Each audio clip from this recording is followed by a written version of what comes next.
Good. Salsa. Strawberry hibiscus flavored sparkling water. Ooh. Hi everyone. Welcome back to court, I suppose. We are going to continue this this exciting thing going on in our lives. Rather than in the kiss, rise from the ashes. Maybe they're talking about gumshoe.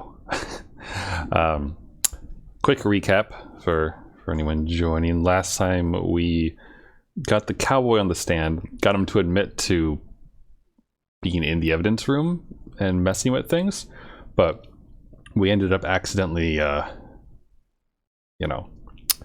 pushing the blame back over onto our defendant.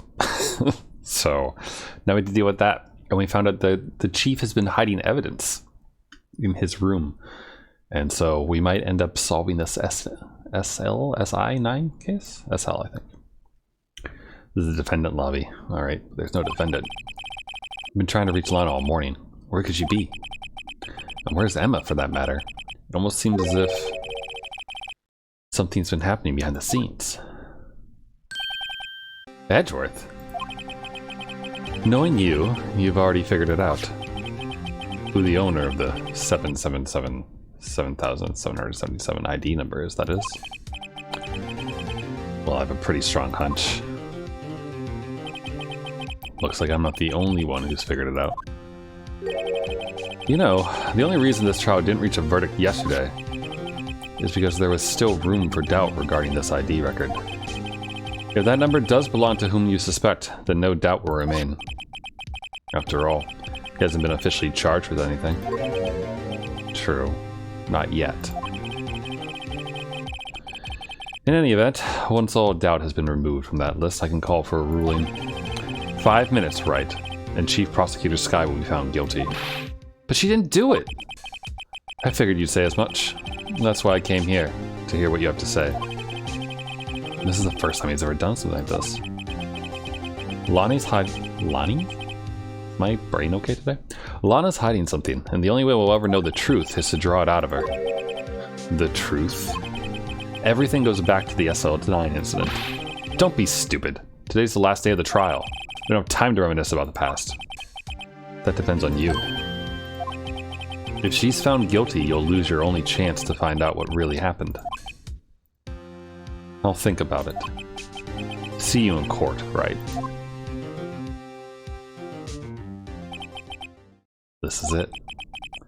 They're never gonna find out what Chief Gant has on her. It's now.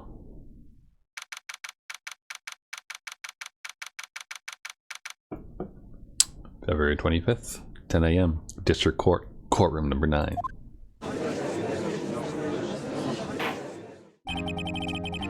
Court is now in the session. Seriously, my brain isn't working today. Apparently, spending nearly the entire day, or half the day rather, playing Pokemon has robbed me of my facilities. It must be all the lag in the game. It's lagging me in real life to get used to it. Court is now in session for the trial of Miss Lana Skye. The defense is ready, Your Honor. The prosecution is ready, Your Honor. Normally, this is when the prosecution puts forth its opening statement. But before that, the police chief has a proposal to make. Chief Gant.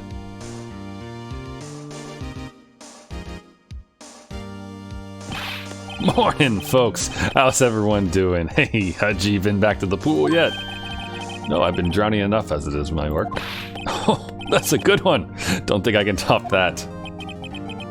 If you don't mind me asking, Chief, what exactly is this proposal of yours?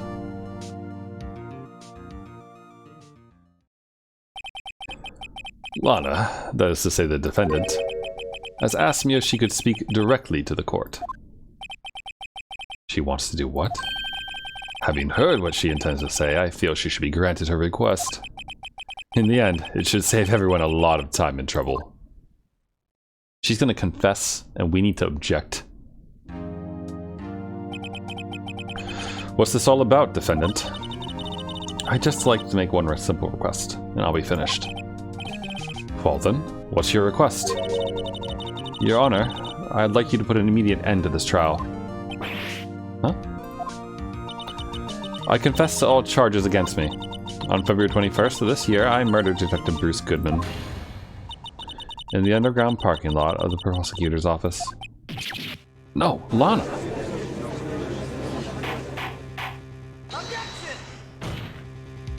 You can't!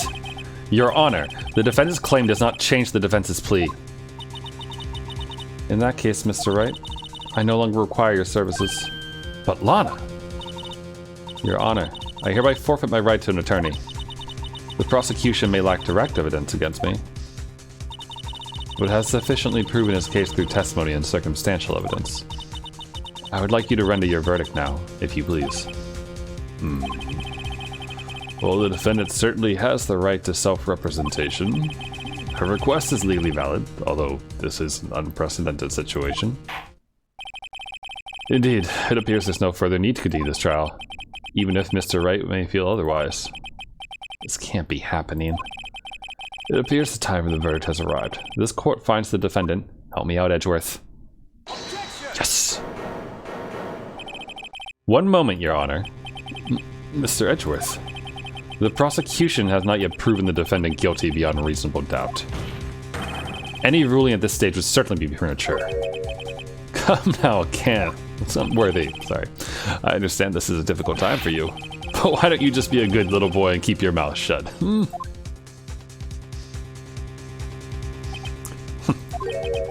I don't think I care for your tone, Chief Gant. What? Creating another fabrication to cover up your past mistakes. Sorry, but I'm no longer the naive little boy you would have me be. With this sudden confession from the defendant, it's obvious to me some kind of deal was struck behind the scenes. Some kind of deal. Not everyone operates as you do, Worthy. I thought so. Your Honor, the prosecution would like to change its first witness. Oh? To whom? As its first witness, the prosecution would like to call Miss Emma Skye. I request the court hears her testimony.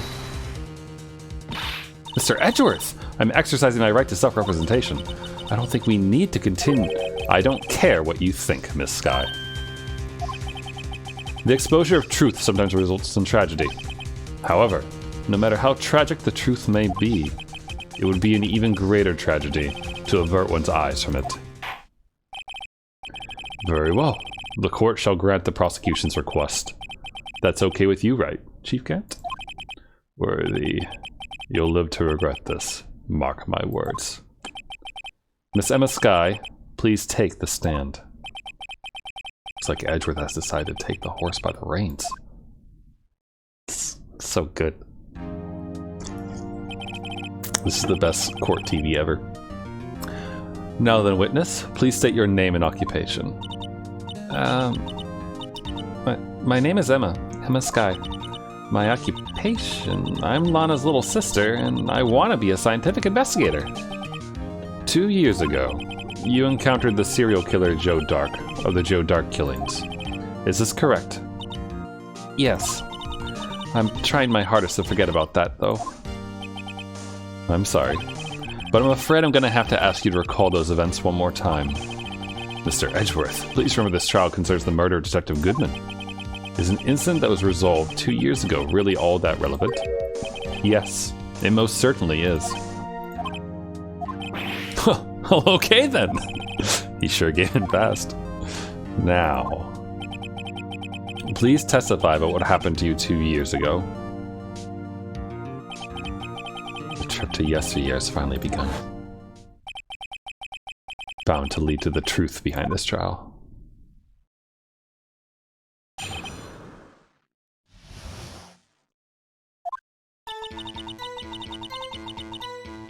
I was waiting in my sister's office that day. A man came running in and took me hostage. Neil Marshall rescued me. But I'll never forget what I saw in that instant. The man raised up his knife and stabbed Mr. Marshall in the chest. The chest? It's a good thing you weren't harmed. I guess chest and back are similar. I passed out. I don't remember much. That's understandable. However, please tell me, Mr. Edgeworth, what does this testimony have to do with Detective Goodman's murder? That will soon become apparent, Your Honor. Gotta admire him for his courage, considering he has no evidence. Very well. The defense may begin its cross-examination. But we're gonna pull through on this. Let's save.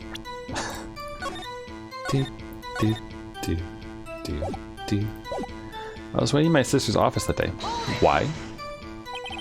2 years ago, the defendant was a detective at the police department, correct? Yes, she was second in command under then Deputy Chief of Police Gant. My sister. She was the best detective ever. Yes, I remember. Deputy Chief Gant and Miss Sky used to be quite the pair. I believe they shared the same office. That's right. I'd always sit at my sister's desk and dream about playing that organ. I wanted to play it that day, too. The police department and the prosecutor's office held a ceremony that day. Lana promised to take me to dinner after she finished her work. A man came running in and took me hostage. A man? Yes, Joe Dark. He was a serial killer. Joe Dark was brought in for questioning on the day of that ceremony. We were desperate to get anything on him that would lead to an arrest. When he saw his chance, he fled the room, right? Upon fleeing the room, Dark proceeded to take the elevator. He must have been in a panic because the elevator was going up. Then he ran into Sky in Gant's office. There was a lot of noise coming from outside, so I opened up the door to have a look. That's when I saw him. Neil Marshall rescued me. What was the prosecutor doing there? That day, there were 2 people present during Dark's questioning. Deputy Chief Damon Gant and Prosecutor Neil Marshall. Almost forgot about Gant. Neil Marshall had just received the King of Prosecutors Award. Young and dedicated, he went straight to the questioning room after the ceremony. I assumed that would also be why he was the first to run after Dark. When Dark grabbed me, I thought I was as good as dead. And that's when Prosecutor Marshall came running in? I don't clearly remember what happened then, but I'll never forget what I saw in that instance. Can you tell us about that? Mr. Marshall jumped on Dark. Just then, the lights went out. The lights? It was just about this time of year. There was a terrible storm going on and lightning struck nearby. So the electricity went out. Wait a minute. It was pitch dark in that room. You shouldn't have been able to see anything, right? Right. But just then lightning flashed again outside. That sudden flash left an unforgettable image of the scene in my mind. I see. I told the detective about what I saw then. The detective? Yes, Detective Goodman. He was in charge of the case. Detective Bruce Goodman, the victim. More, please. So you spoke with Detective Goodman about this 2 years ago? Yes, that's what's so scary about this trial. And you told Detective Goodman about what you saw? Yes, but at the time the words just wouldn't come out. That's why I drew a picture. A picture? Yes, I think she mentioned that before. Well, Mr. Wright, have you heard enough? This picture the witness drew, I believe has a very important meaning. But the list of evidence I was given 2 years ago didn't contain a picture. Witness, would you mind if we added this statement to your testimony? Yes, Your Honor. I drew a picture of that scene once, but it seems to have been lost. Here it is. The question is, though, do we press to present the evidence, or do we present it? Let's see. Piece.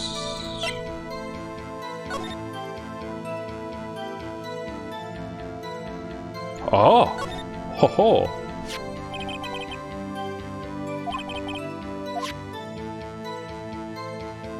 Okay.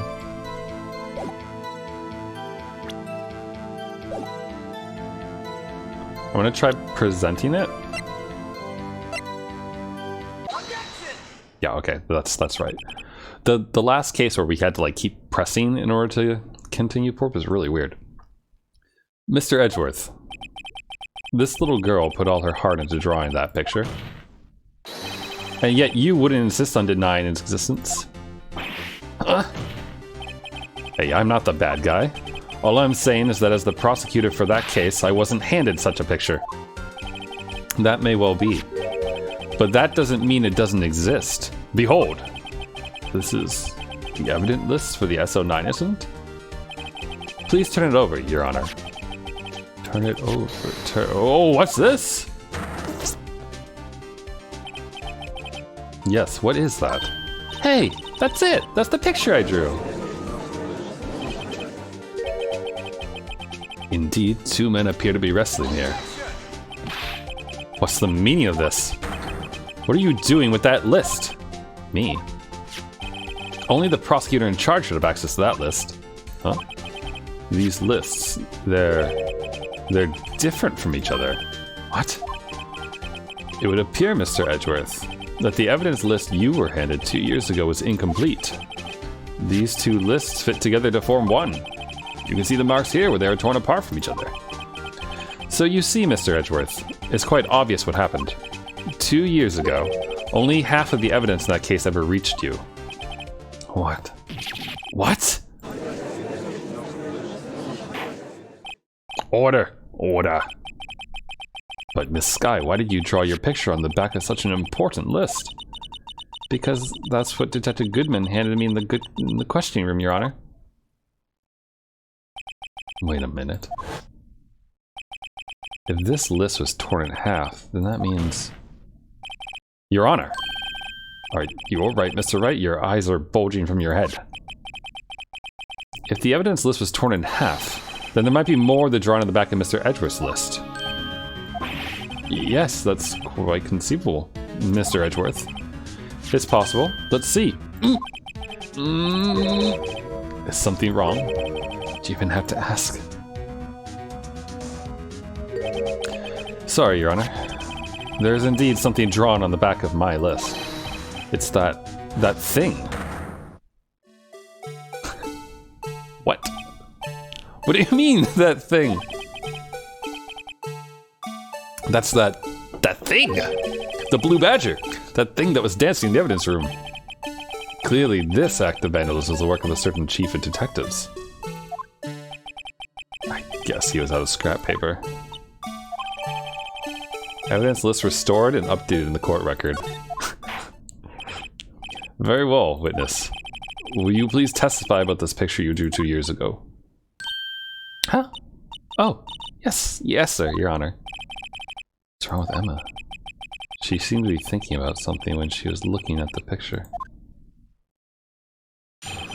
What a good expression. This is the picture I drew 2 years ago.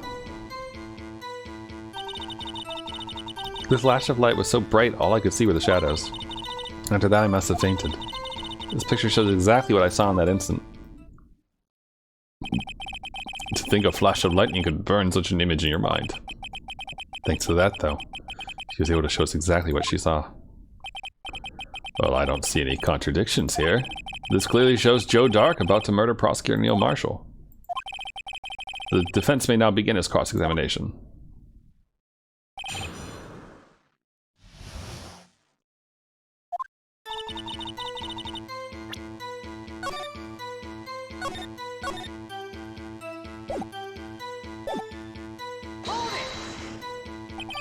Did you draw this picture right after the incident?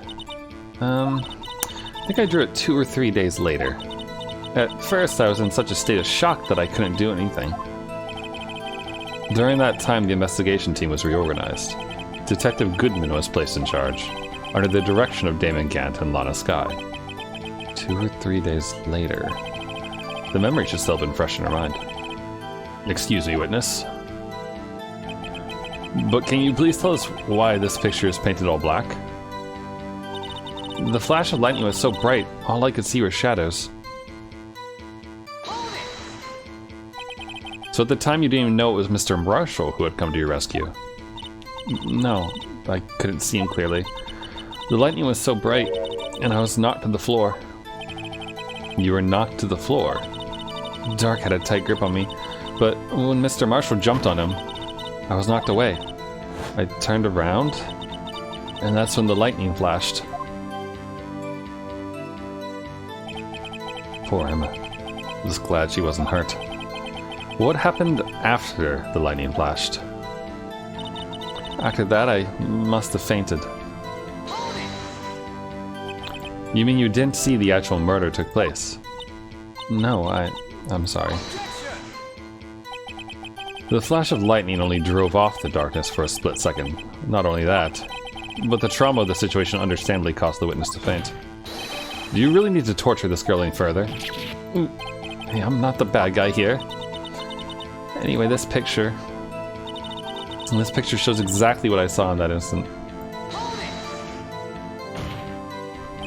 Sorry for asking so many times, but are you sure you drew exactly what you saw? Of course, this is the exact scene. It wasn't influenced in any way from your talks with the detectives. Are you insinuating we somehow manipulated her memory, Mr. Wright? No, of course not. Better watch out or you might find some way to cut my salary. I drew this picture before I heard anything from the detectives. I don't think anyone's story would have influenced me. Mr. Wright? Is there something that's bothering you about this picture?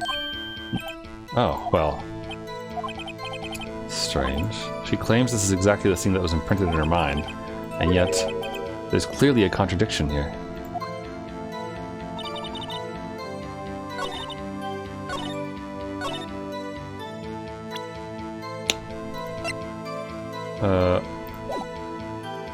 Well, that's a knife, right? What's the contradiction we're talking about here? Bears Emma Sky's prints.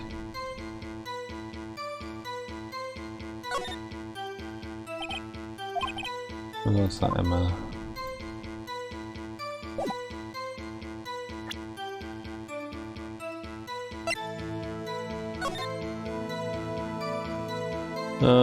Well, the doodle doesn't really do me any good. Just gotta see. We're saying there's a contradiction in this somehow. Is it this thing? Because we know that went missing, so I feel like that's the murder weapon. But I mean, it's a knife. Or, well, it's very blunt, I should say. Died from punctured heart and lung. A knife tip was in the wound. But there's no tip there. Weapon found in wound was missing tip. I think it's this. I hate to be the bearer of bad news, but this picture the witness drew contains a blatant contradiction. What? But I still remember it just like it was yesterday.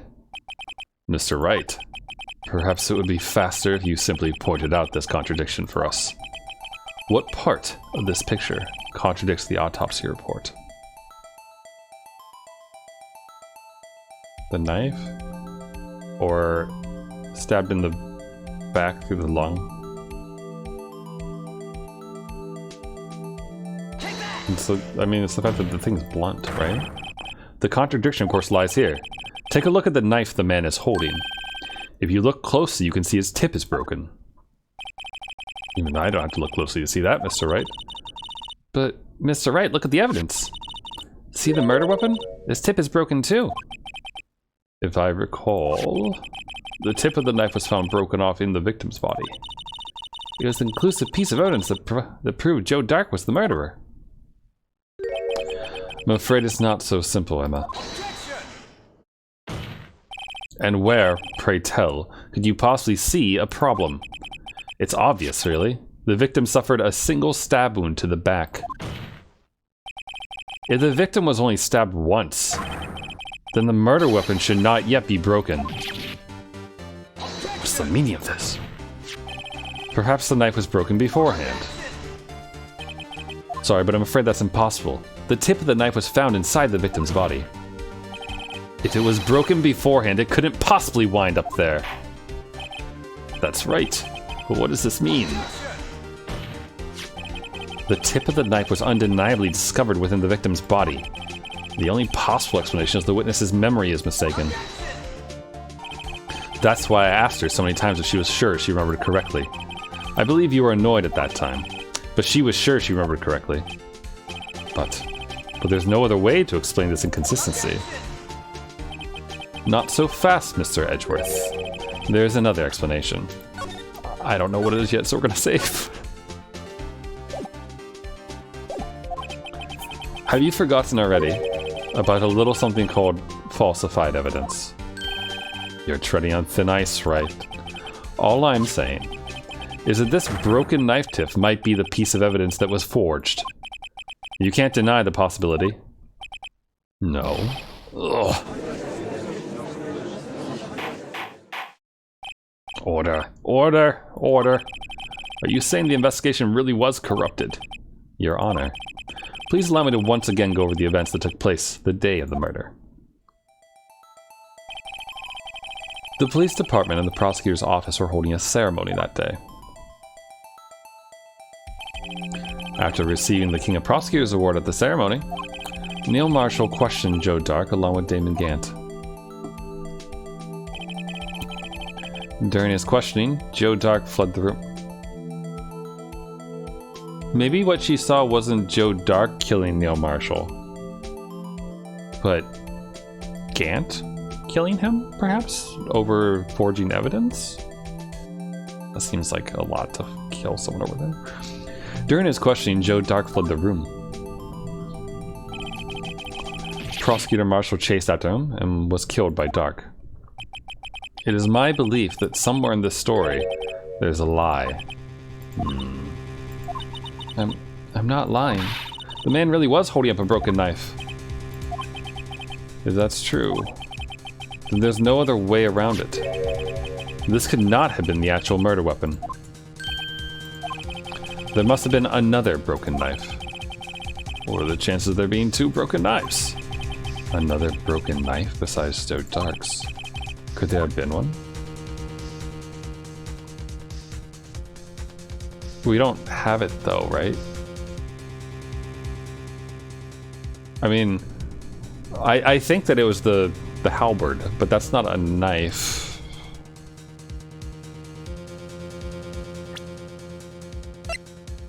Halberd was removed at Gant's behest, giving its current form. Like, we'd have to present that.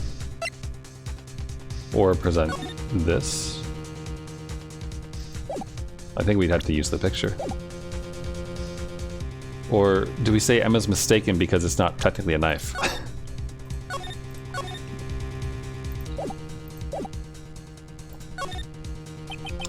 If the witness is adamant about the accuracy of what she saw, it can't just be explained away by a simple observational error. Mr. Wright. In that instance, Emma really did see a broken knife. I assume, then, that you have some information about this other broken knife? If so, please feel free to enlighten us. The murder weapon was already broken prior to the murder, so there's only one way. Take a look at this. Here's the real murder weapon.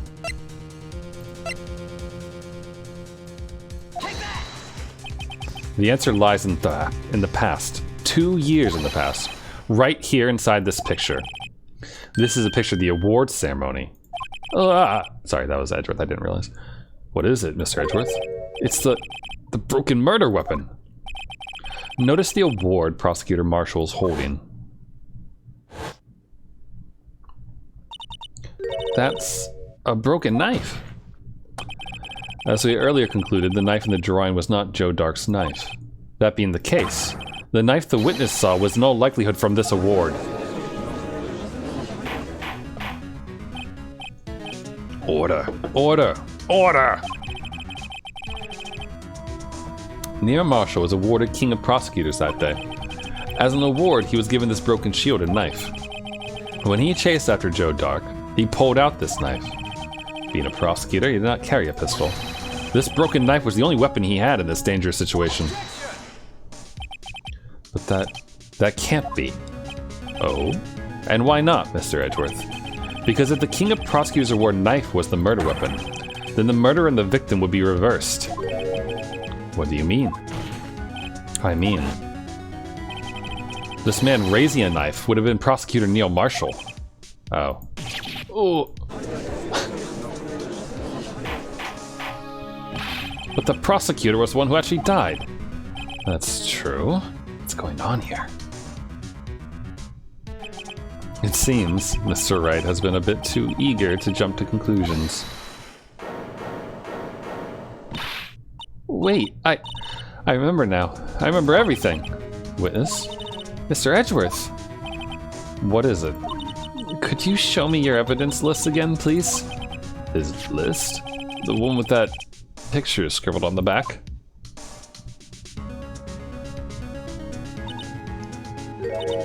I knew it. This picture. I'm the one who drew it. What? You drew that? That's right. The list wasn't torn in half at the time I drew this picture.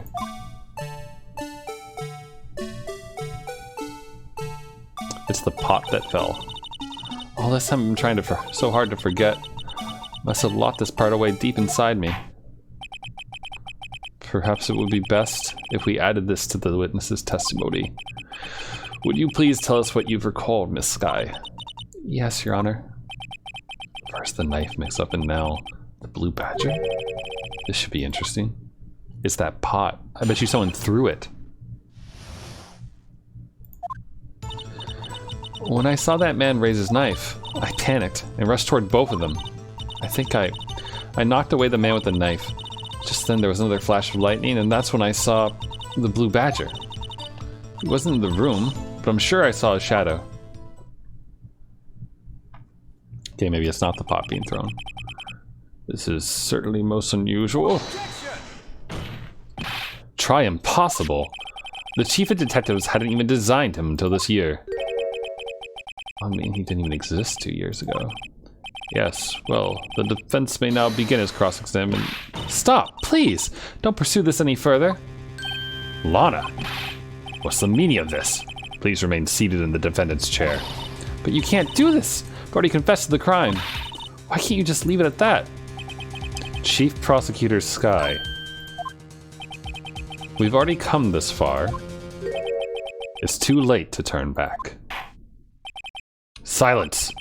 The defense will now begin its cross-examination. Bailiff, please detain the defendant. These are finally getting to the core of the matter.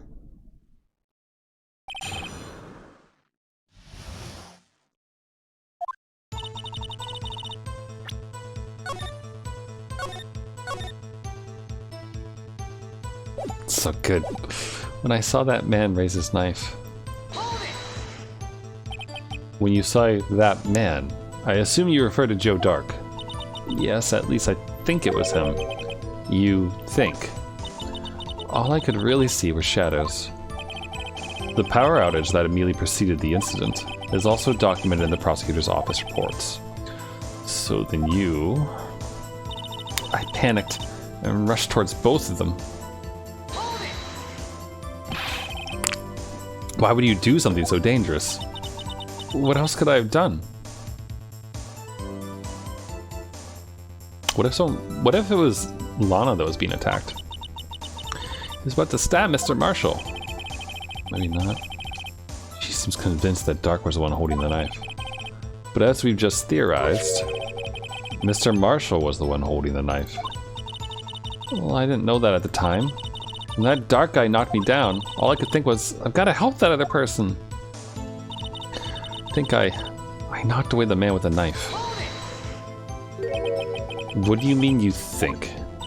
It all happened so fast, and I was in shock. I don't remember everything clearly. What I did, it's all kind of a blur.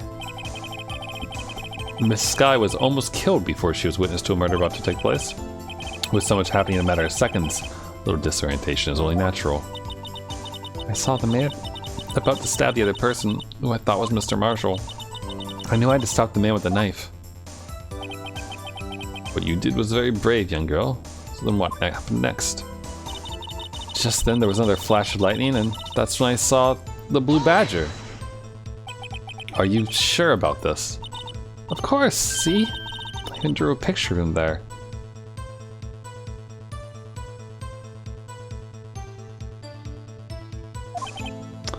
But it was the chief of detectives who thought up this hideous beast. And that was just this year. The Blue Badger didn't exist 2 years ago. This is all quite verifiable. I know it sounds strange. I was surprised too when I saw him at the police department. I had this nagging feeling that I'd seen him before somewhere. Why does it remind me of Meekins when it moves? I finally remember. Oh, brother. Just when you thought that thing had caused enough commotion. Tell us, where in the room did you see him dancing? He wasn't in the room, but I'm sure I saw his shadow. His shadow. That doesn't make sense. Or, if it was his shadow, then it would have to have been behind him, with the light coming through the other window? So you mean you didn't actually see his face, with its winning smile and all? That's right. But I still remember it. This haircut is very similar to a different person's. But I still remembered he had 3 creepy horns. This is pointless. That thing could have possibly existed 2 years ago. The witness must be mistaken. That may well be. But what's important was caused her to think she saw what she did. Oh, and I suppose you have an explanation. If so, then by all means, please tell us what this shadow really was. What was it that Emma saw when that lightning flashed? Damon Gant's shadow? Who's this Blue Badger really? The Blue Badger hadn't been dreamt up when Emma drew this picture. Yes, she's certain she saw its shadow. Ladies and gentlemen, it is the defense's belief that on that fateful day 2 years ago, there indeed was something that looked similar to the Blue Badger. Something that is now sitting in this very room. Mr. Wright? In this room? Very well, Mr. Wright. What is it the witness saw in that instance? Please show us this mysterious Blue Badger look-alike. We probably have to use the picture again, right? Or, maybe not, actually. There's his hat.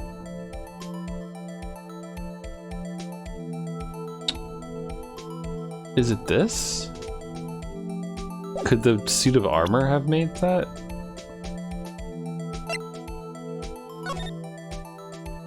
See, I was thinking it was this. Because, like, it kind of looks like it.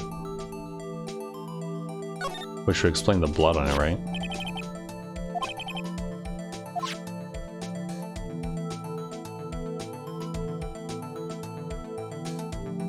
I mean, it could be it.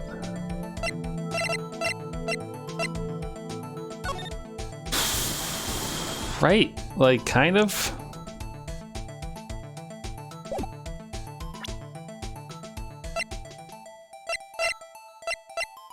See, I was thinking that it was Damon Gant's shadow, but now I'm not really sure.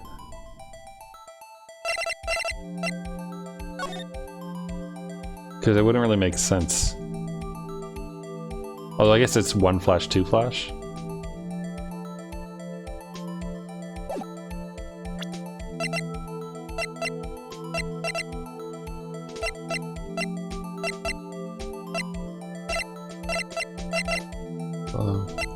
This is the only thing that I can think of that, like, matches. Besides Gant himself. Or this.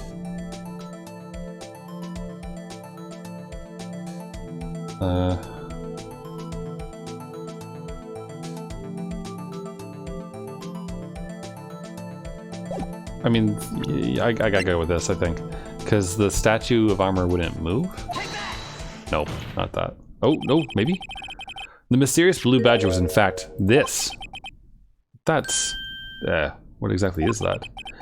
I believe it's some sort of jar. But Mr. Wright, that doesn't look anything like the Blue Badger. Indeed it doesn't. As it stands now, it's just a plain jar. However, what if we were to change our viewpoint? Our viewpoint? Got to show them the correct angle to look at this from.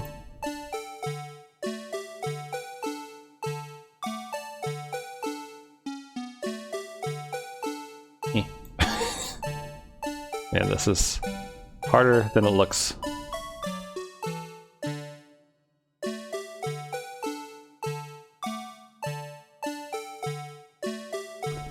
Should I just use Oh god, this is a weird control scheme.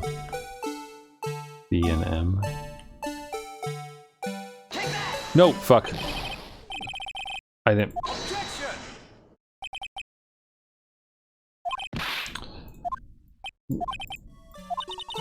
Alright. Sorry. My bad. Okay, I'm not gonna use the mouse this time.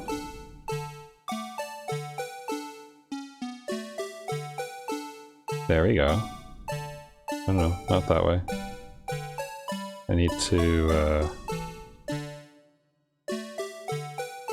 like this?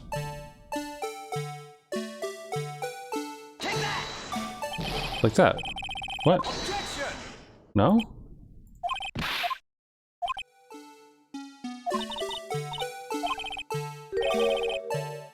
Correct angle to look at this from. Oh, I guess maybe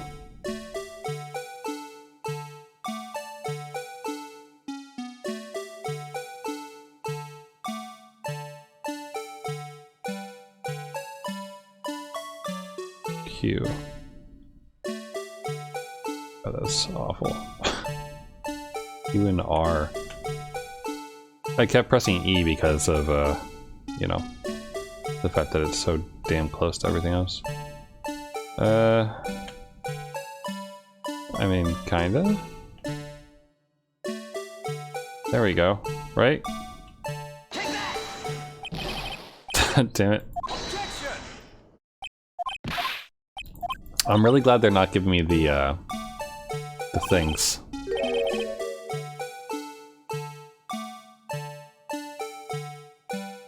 I mean, it feels like it's gotta be upside down, right?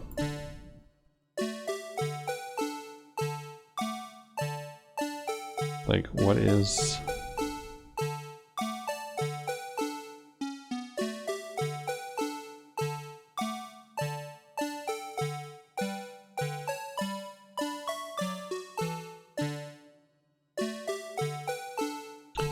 But if it had a slouchy... Gosh. This is not easy.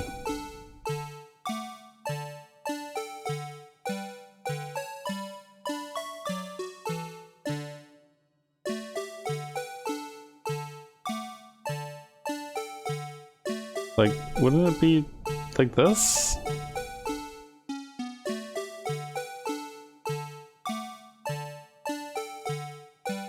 Like that?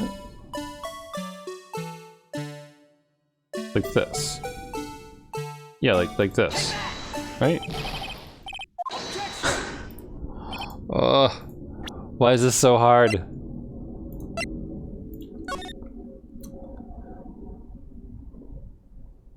So, I mean, I gotta round off the bottom, I guess.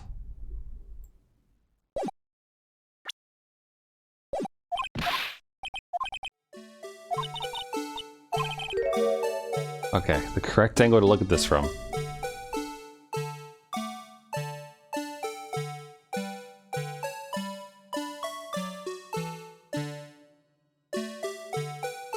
Like, isn't it like this?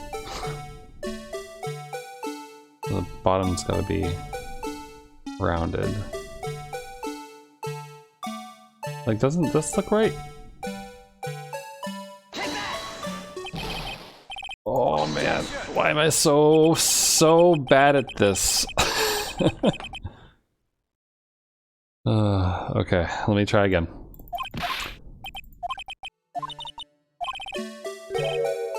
Okay, I'm gonna try to use the keyboard again.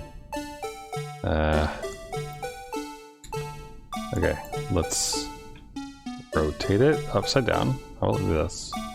Okay. No. Back.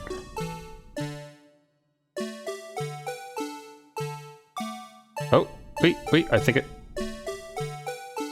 See, look, we got the curve going on. Like that? Damn it!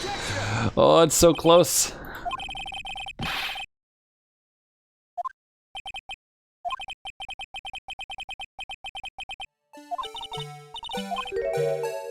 Okay. Turn it upside down. Straighten it up. Okay, good, good, good.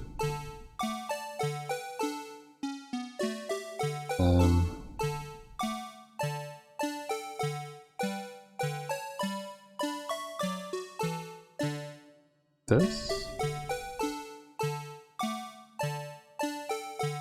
Like that. Right? Oh! Why?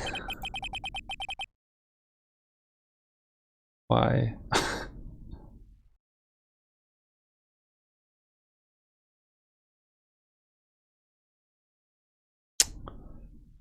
Okay.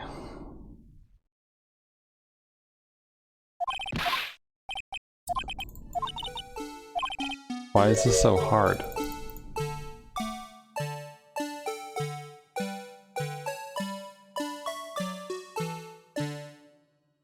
This is gonna be one of those, like, look at a guide moments, isn't it? You see, we need it to get the, we need to get these to look kind of tilted down. But not that far, though. Like that?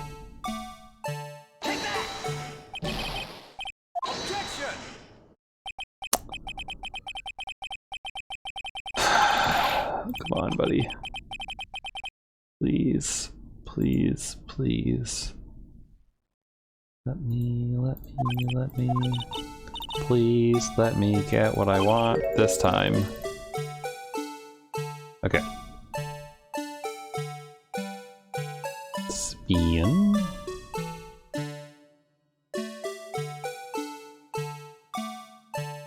Okay. How about there? Right? Now we got the little ball at the top. We got the two arcs. There's a slope going up, and the bottom's round like his face. Yes! Okay, well, is this a miracle or what?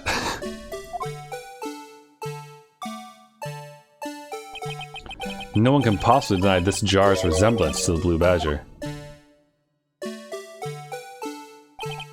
No, it can't be. Order! Order! The defense has proven its claim. The mysterious Blue Badger witnessed on the day of the crime was actually this.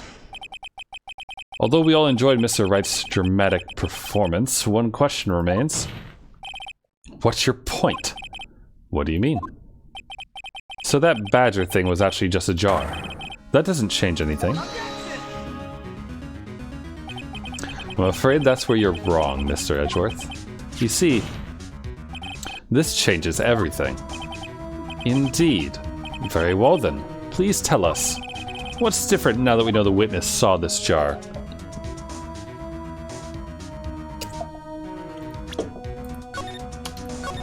I don't think the location changes. Right?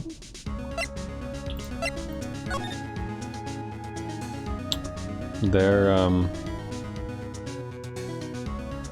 oh wait, it does change. Because they're next to the, they're next to the thingamahoosit.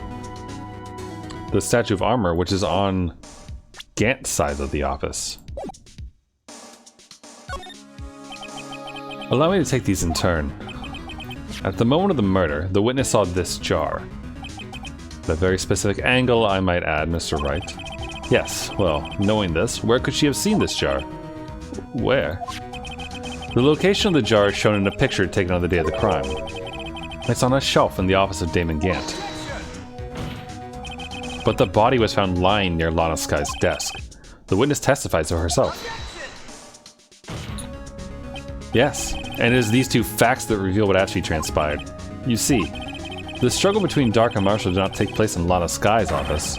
It happened on the other side of the room, in Chief Gant's office. Are you implying the murderer moved the victim's body?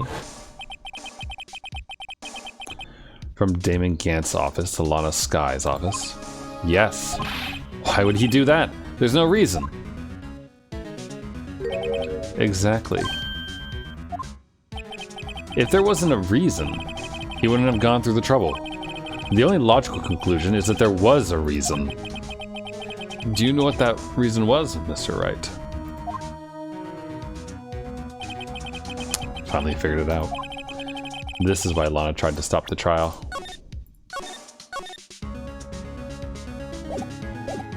There needs to be a quick save button. Too late to quit now, though. Please recall the witness's testimony. She said she knocked away the man who was holding up the knife. In the next instance, the jar was hit and flew through the air. Now tell me, what could have sent the jar flying? That would have to have been the impact the man made when he was knocked into the wall. Ladies and gentlemen, if I may draw your attention to this picture once more. If the man was not in the direction of the shelf the jar was sitting on, what would he have hit? The suit of armor, holding a very sharp and dangerous looking sword. Yes. And since the man who was knocked into the armor was carrying a broken knife, he would have had to have been Neil Marshall, wielding the King of Prosecutors trophy.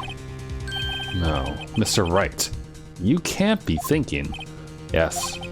There's another possibility of what actually transpired in that room. Another possibility? Of course the perpetrator would have no idea, but nevertheless... I don't know if I can go through with this. Mr. Wright, what's the matter? If events took place as the defense theorizes, then the outcome is obvious. In that moment, assuming the man Emma Skye knocked away was actually Prosecutor Neil Marshall,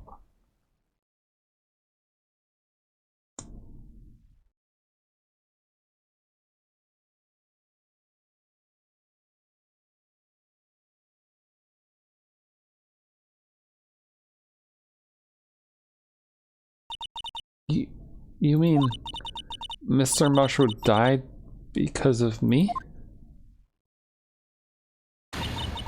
No! I'm not gonna scream in an apartment, sorry. Faint.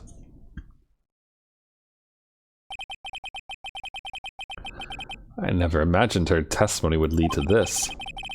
So it was the witness who took the victim's life, and then proved so with her own testimony. This is unprecedented. Objection. What are you saying? I'm sorry, Miss Skye, but given the circumstances, Joe Dark murdered Prosecutor Marshall. How can you think it was Emma? How dare you try to pin the crime on her? Imagine that, coming from you. If you recall, it was you who admitted to forging evidence 2 years ago. The reason you moved Prosecutor Marshall's body was to keep anyone else from finding out about what Emma did, wasn't it? I assure you, Mr. Edgeworth, I have no idea what you're talking about. If you hope to have anyone believe your insane allegations, I'm afraid you're going to have proof. Tell me, do you have any conclusive evidence that proves my sister killed Neil Marshall? Evidence? I'm willing to bet you don't. We have her fingerprints. Yes, it certainly would be difficult to prove this with evidence. If we don't have evidence, then we'll have to rely on testimony. I'm afraid that won't work in this case. Both parties involved in the incident are dead. You certainly can't get dead people to testify. This has all been a wild goose chase from the beginning. Touché, Miss Skye. Of course, that only leaves us with one possibility. You mean there's another possibility? What do you mean, Mr. Edgeworth? I mean, the possibility that the victim has left us a message. For better or for worse, Mr. Marshall did not die instantly. He may have left behind the name of the person who took his life, in one manner or another. That's impossible. Well, Mr. Wright, this is the only possibility left to you. A message from the deceased. Does such a message exist? Gotta think back to the court record. The real murderer's name of the victim may have left behind. That's gotta be in the evidence.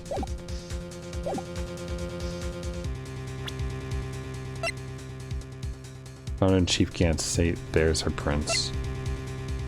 I found in this thing. The victim left behind. I mean, this is blood traces?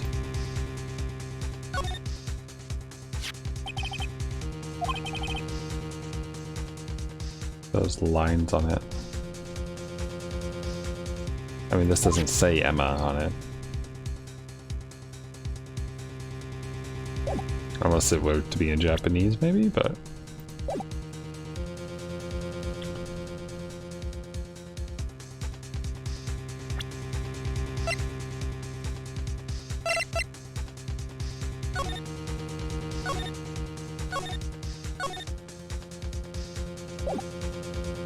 I mean, the blood on the jar feels like the most obvious thing. But I don't know how that would really tie it together. It's gotta be in the evidence, right? This message from the deceased is already in our possession. Mr. Wright! Will you stop at nothing to prove my sister a murderer? Do not be mistaken, Miss Skye. Our purpose is not to accuse Emma of any crime. There's only one thing we seek. The truth. No matter how painful it may be. Now then, Mr. Wright, please show us the piece of evidence that conveys a message from the deceased.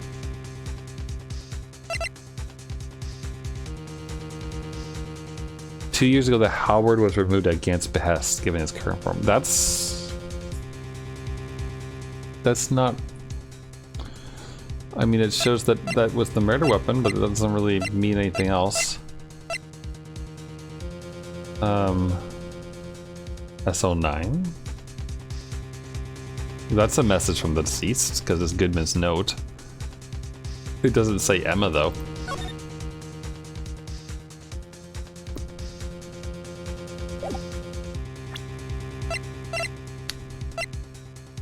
Muffler. Broken tip.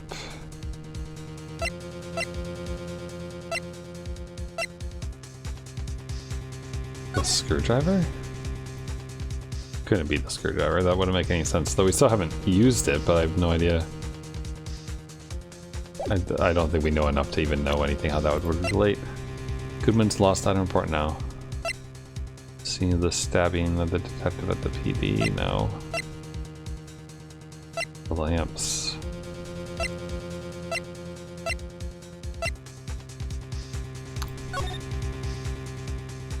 Single stab wound.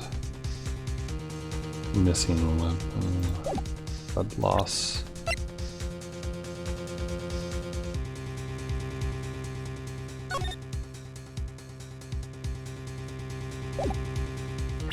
I feel like I'm gonna have to start guessing. But there's this, right? Oh wait, it's a piece of leather, right? Maybe? This is the message from the deceased. Right. Now then, this is the message from the judge. Oh, guess that wasn't right. Had to be in written form. Oh, okay. Edward's just threatening to murder us. There's this.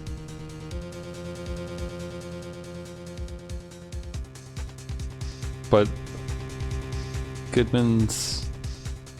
Wait, what? This doesn't make any sense.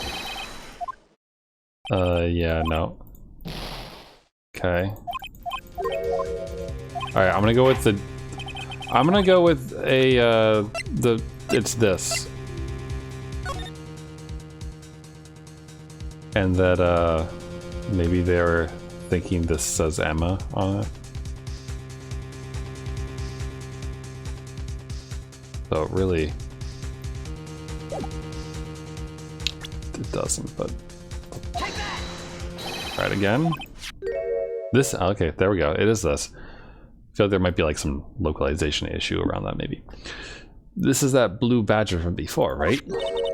Oh, is he going to just speak the killer's name? If that thing could, I'm sure it would. Looks like everyone's forgotten this is just a jar. A message was left here, on the surface of this jar. What do you mean? If you look closely, You can see a faint trail of blood on this jar. Looks like someone wiped the blood away. Yes, but notice, for some reason, the blood on some of the fragments was not wiped away. Yes, there's a line here drawn in blood. So what you're saying is these dots were once lines. Prosecutor Marshall did not die instantly. He used the few precious moments left him to leave behind a message. One that someone apparently wiped away. But blood must have seeped into the jar where the lines changed directions. Precisely so. All we need to do is connect these points, and the victim's message will become apparent. No.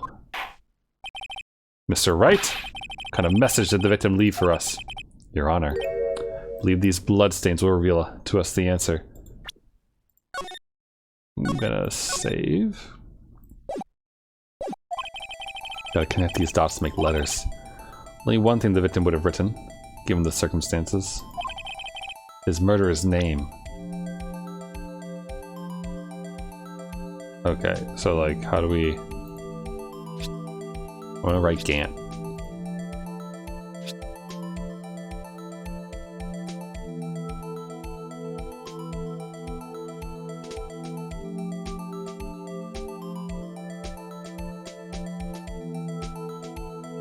Oh god, unconnect.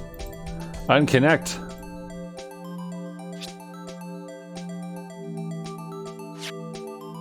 I mean, we could make this say Emma.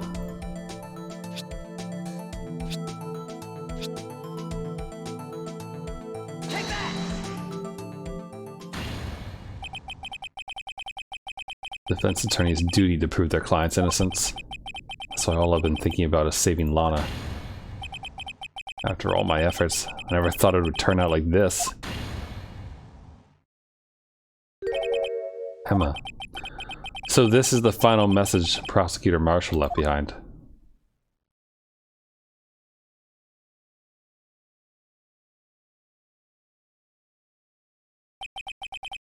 Of all the people, she may not have meant it, but in the end the one who took the victim's life was Emma Skye. Hello. How's it going, Umali?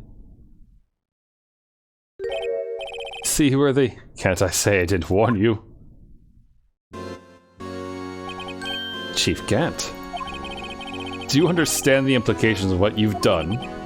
What? What are you talking about? 2 years ago, Joe Dark was sentenced to death. He was convicted because of his final murder. I believe you were the prosecutor in the case, were you not? Ugh. Yes, worthy. Because of you, an innocent man was sentenced to death. Not only that, but you used forged evidence to ensure his conviction.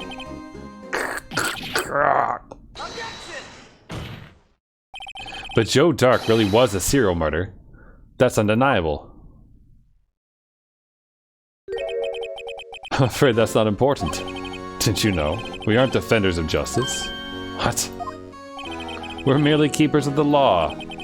Sentencing a man to death is no light matter. Even if there wasn't any cover-up or evidence forgery, ultimately the responsibility falls on the prosecutor in charge.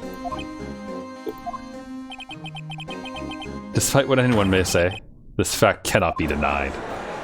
And the crowd goes wild. Yeah, the crow control stuff only works when I'm playing Celeste and have that mod enabled. I would just stand there when it's not his fault.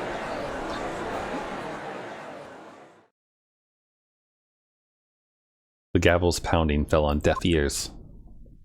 Unthinkable to settle the crowd, the judge declared a recess. Where this trial is headed, no one knows.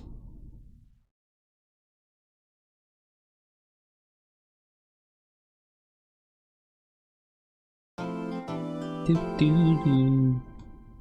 your progress.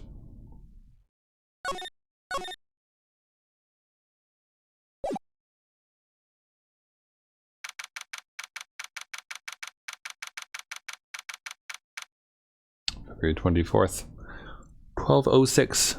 So 2 hours later. Sorry, Edgeworth. I didn't mean to get you in trouble. Don't worry about it. This is my problem, not yours. Hope I'm not interrupting anything, pals. Oh, guess I am. I'll come back later. Wait, Detective Gumshoe, what is it? Got a lot of nerve, pal. Making a detective run all around while on duty. To top it off, you called me here. Seen happier people at funerals. Take it Lana's having you run errands again. Let me tell you, this is the last time, pal. Here. She asked me to give you this if there was a break in today's trial. Is this an evidence law for dummies book? What is this? Evidence law. Edgeworth was talking about that just the other day. You must know the 2 rules of evidence law. Rule 1. No evidence shall be shown without the approval of the police department. Is that right, Mr. Wright? The approval of the police department means that Chief Gant had to approve the forged evidence. It seems so. You could at least study some evidence law, really? Oh, ho, ho, ho, I see. The chief prosecutor also wanted me to give you a message. A message? She said, you're planning to take him on. You're gonna need this book. Guess I'll need to give this book a thorough read. Securely slipped into pocket. Doesn't look like that book do you any good now, though. I don't know, I'll just read it right now. No evidence shall be shown without the approval of the police department, and unregistered evidence presented must be relevant to the case on trial. I think that .1 is the sticker for us. All that's left now is the chief prosecutor's sentence. That's where you're wrong, detective. Huh? Haven't you figured it out yet? Why I'm still sitting in that prosecutor's seat? Despite all these allegations being thrown at me. Mr. Edgeworth. The real trial today hasn't begun yet. What? What else is there left to do? Your credibility's been all but ruined with this forged evidence you were unaware of. Emma Skye found out she unwittingly caused the man's death, and now you're telling me you want to do more? You gotta be kidding me, pal. You're missing the point, detective. Lana didn't murder Detective Goodman. She merely stuck a knife into his dead body. That means the real killer is still out there. What? And we're gonna expose him, no matter what it takes. This has hurt too many people. It's time to bring it to an end. Boop, boop, boo, doo. Doo, doo, doo, doo, doo, doo. Doo, doo, doo, doo, doo, doo. Okay, here we go. Do you think it's fun to swing a gavel around like that? Like, it's fun to like when you're the one making noise, it's like enjoyable to make a bunch of it, like on a drum set. So I feel like judges must get like a little bit of a kick out of being able to like shut a room up by slamming a hammer down. Court will now reconvene for the trial of Mr. Lana Skye. Mr. Edgeworth. Yes, Your Honor. The inquiry committee is planning to impose harsh penalties for your actions. Thank you for the news, Your Honor. Yes, well, normally this is where the prosecution calls forth a witness, but this isn't easy to say. You see, there's some concern that you, Mr. Edgeworth, may have struck a bargain. You think I may have manipulated the witness. I didn't say that. It's just, you see, everyone has been talking and... Very well, Your Honor. I have a solution. A solution? That being the case, the prosecution will allow the defense to call forth all further witnesses. What? There's no precedence for what you're proposing. Undeniably, this is an unusual arrangement, but a very effective one. It would prove that I haven't struck any deals with the witnesses. Well, Mr. Wright, what do you say? Unbelievable. Edgeworth has found a way to continue the trial. Very well. The defense accepts the prosecution's proposal. Then it's settled. The defense may now call forth the next witness. Mr. Wright? Do we actually get to choose, or is it just automatic? You do realize this is your last chance. If you call the wrong witness, the trial's as good as over. The defense calls Gant.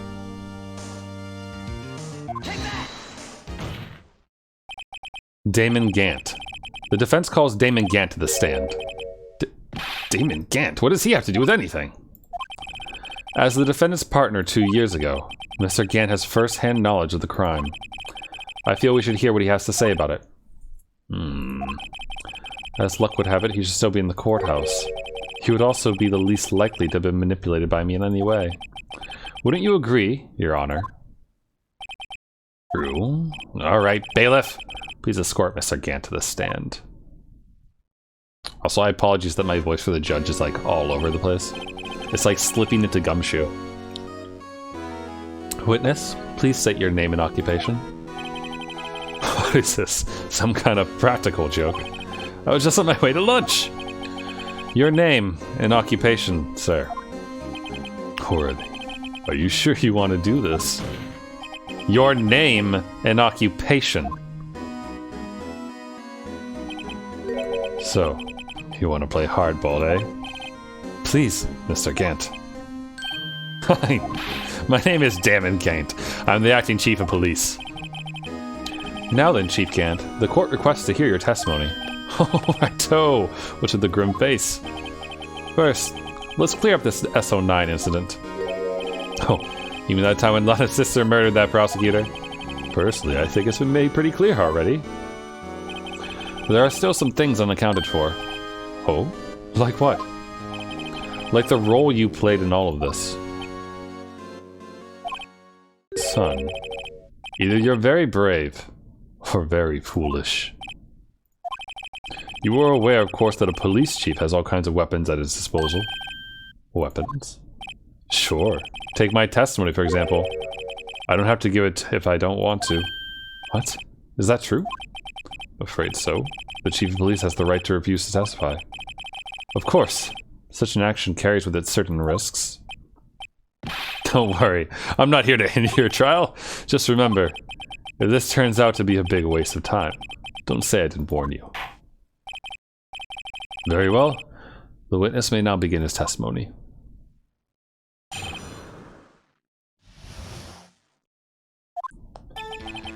As I recall, Neil and I were questioning him that day. To make a long story short, we slipped up. That power outage didn't help either. When I went to my office, I found Lana there. Apparently she had already arranged the crime scene. As you can see, I had nothing to do with the forgery. Evidence law. Is that when Dark was arrested? Him. He was lying on the floor unconscious.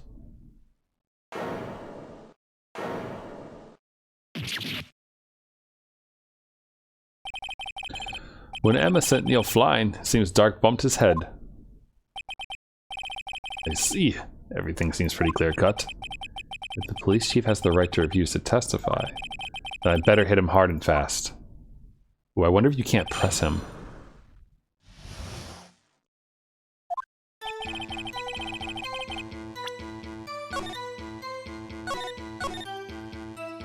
Because he says go hard and fast.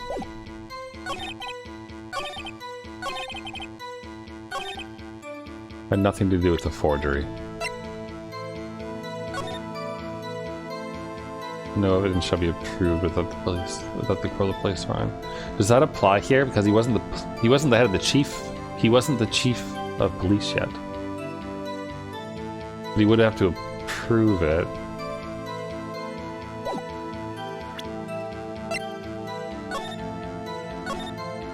And he was an executive investigator.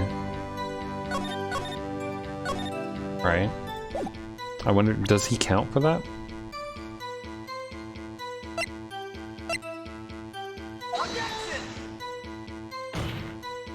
Nope. Ooh. Okay. Okay, maybe not.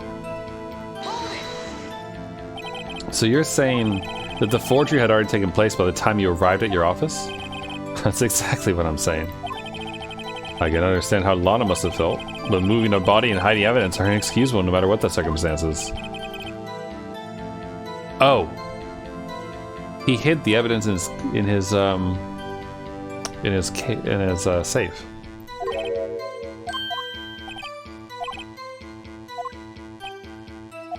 Okay. It's all good. Hold on. Just gonna go here so I can skip through some of that. Hold on. Where's the found in Chief Gant's safe? If you really had nothing to do with the forgery, then how do you explain this? What's that? What's that on it? A handprint? Chief Gant, your explanation, please.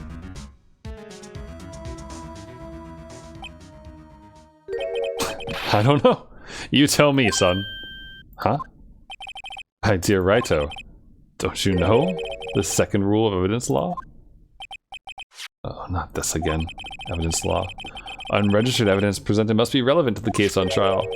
Tell me, how is that rag relevant to this trial? It appears the defense was not prepared. Guess it's too early to use this piece of evidence. Okay, I'll do it just this once, but only because you asked, Gee. Thank you. Surely the defense is terribly sorry. Yeah, sorry I didn't nail you. So not that. And then I went to my office, I found Lana there. She had already arranged the crime scene. Could that have been true?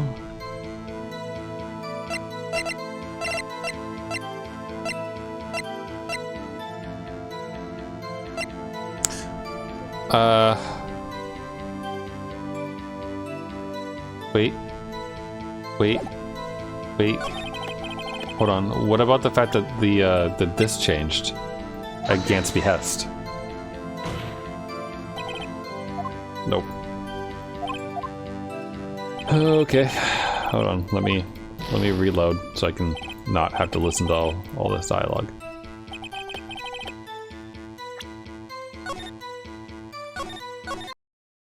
What is... They already arranged the crime scene. Had nothing to do with the forgery. Okay, so the handprint's too early, because we can't tie to this case, I guess. Half of this list was found in Gant's desk. Well, that's him doing it. You claim you had nothing to do with the forgery, but I'm afraid that's a claim you cannot back up. Explain yourself. Several pieces of evidence were found in your office. Take this list, for example. That's the list Emma Sky drew her picture on. This was discovered in your desk. Not only that, but a piece of this jar that was sitting in your office was found inside your safe. It was found where? You see, Chief Gant, these articles of evidence uncovered in your office are both concrete proof that you also played a part in the illegal investigation. Chief Gant, what's the meaning of this?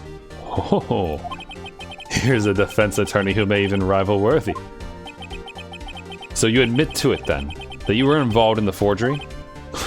Me? What do you mean, you? Me? Why would I have anything to do with that? Well, you were the one who snuck into my office when you found this evidence. Prosecutors aren't the only ones capable of forging evidence, you know? Defense attorneys can do so too. Isn't that right, Raito? However, Detective Gumshoe was present during the investigation. Worthy, my boy. Not even detectives are exempt from the law. Rest assured, Dick will receive his due punishment. What? What? Detective Gumshoe's salary drops any further, he'll end up paying to work. Yes, well, in light of the detective's presence, please give us your testimony regarding these pieces of evidence found in your office, and their relation to the forgery that took place at the crime scene. My. Kids these days no longer know how to put two and two together.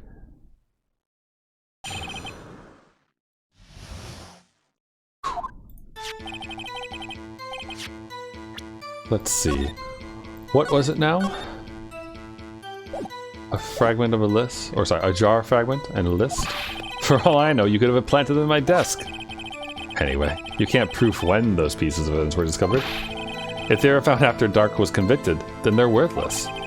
There's no reason I'd participate in a forgery. Rearranging the crime scene wouldn't help me out in any way. Mr. Wright? Yes, Your Honor. When investigating the crime scene, you should have been more careful to observe protocol. You do understand that I'm the chief of police, right? There will be consequences. No. Indeed. I believe I will press charges, so you won't make the same mistake again.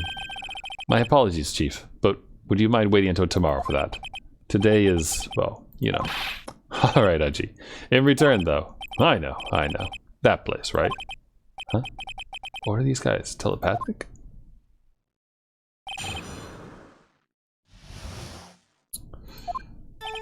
For all I know, you could have planted them in my office.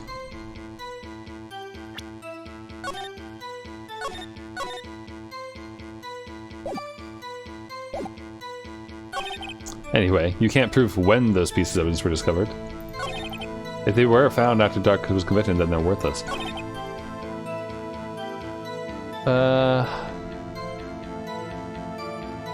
The ID record? It's in the safe. Maybe? Can we prove that? 209.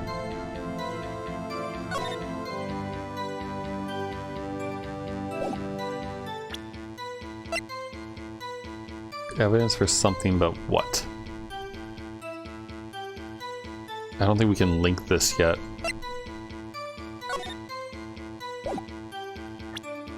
Can't prove when.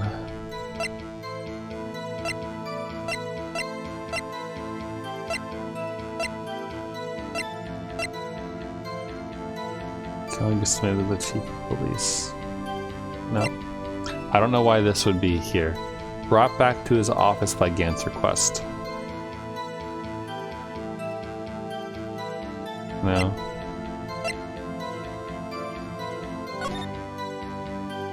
"4:20 p.m.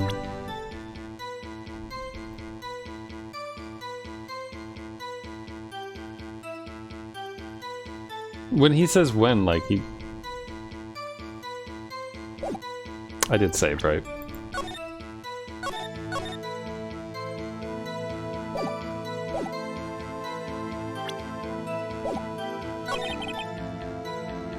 If they're found after Dark was convicted, then they're worthless. So we'd have to tie... We would have to tie him to it somehow? Like before the Dark killings? Or before that case, rather?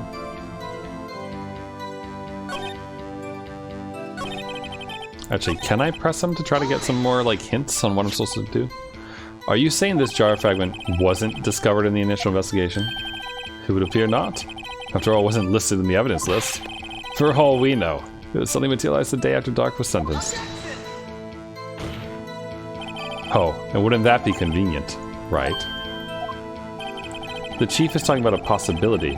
So long as you can't rule that out, your remarks, however clever they may be, will only succeed in wasting time. Come now, Righto. Think about it. There's no reason I participated in forgery. Is there, though? How can you look me in the eye and say that? Because I'm innocent. Remember, who was it that murdered Neil? Not sure I care for the word murder here, but the person responsible for Mr. Marshall's unfortunate demise was Emma Skye. Well, now you see? Rearranging the crime scene wouldn't help me out in any way. Suppose it wouldn't. Really, Chief Gant? At the very least, there's one very large benefit you'd reap from all this. Oh? I wasn't aware. What is this benefit? That would of course be the position you have, Chief of Police. Oh. The resolution of the SO9 incident secured your promotion to Chief. That in itself is sufficient motive. Oh, that's a good one. Huh? Do you really think I'm that incompetent? What do you mean? Even without that case, I was already in line to become the next chief. The resolution of SO9 merely sped up the inevitable a little. that true, Edgeworth? Yes, he was going to be made chief anyway. Gah. Be careful when pointing that finger, or you might wind up being the one pointed at. So that means there's only one possible motivation for you to commit forgery. If you didn't do it for yourself, then you did it for someone else. Don't be silly, Worthy. You know me better than that. There are only 3 people I look out for. Me, myself, and I. There. It's out in the open now. Gee, would you mind if I change my testimony a little? By all means, please do. I wouldn't be anyone's accomplice if there was nothing in it for me.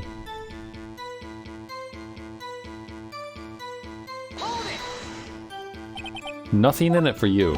Sorry, but the only person I care about is yours truly. That girl.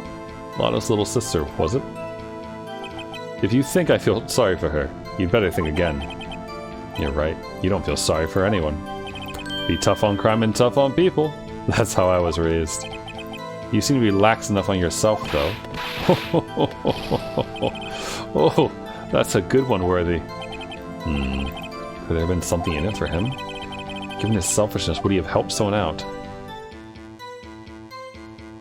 Why would he?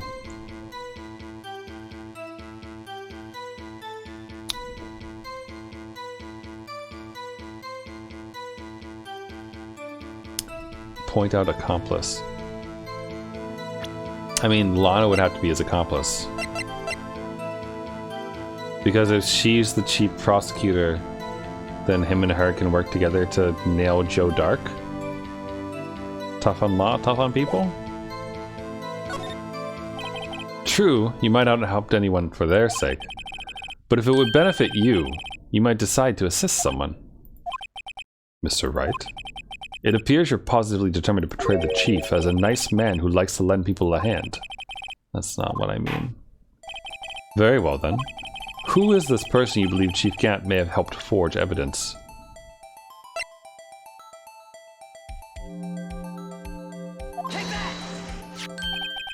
Chief Prosecutor Lana Skye? The defendant? I believe it's quite obvious in light of the circumstances. Emma Skye fell victim to an unfortunate series of events. Who would want to help her more than her own sister, Lana?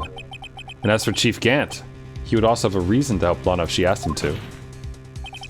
That reason, of course, is self-profit. Self-profit? What do you mean? After the SO9 incident was resolved, Lana Skye was appointed chief prosecutor at the prosecutor's office. The person who arranged this job change was you, Chief Gant. But how would he profit from all this? He would be able to use the chief prosecutor as his puppet. Essentially, he would acquire unchecked authority over all investigations. Do you mean to tell me that despite the chief's formidable appearance, he plays with puppets?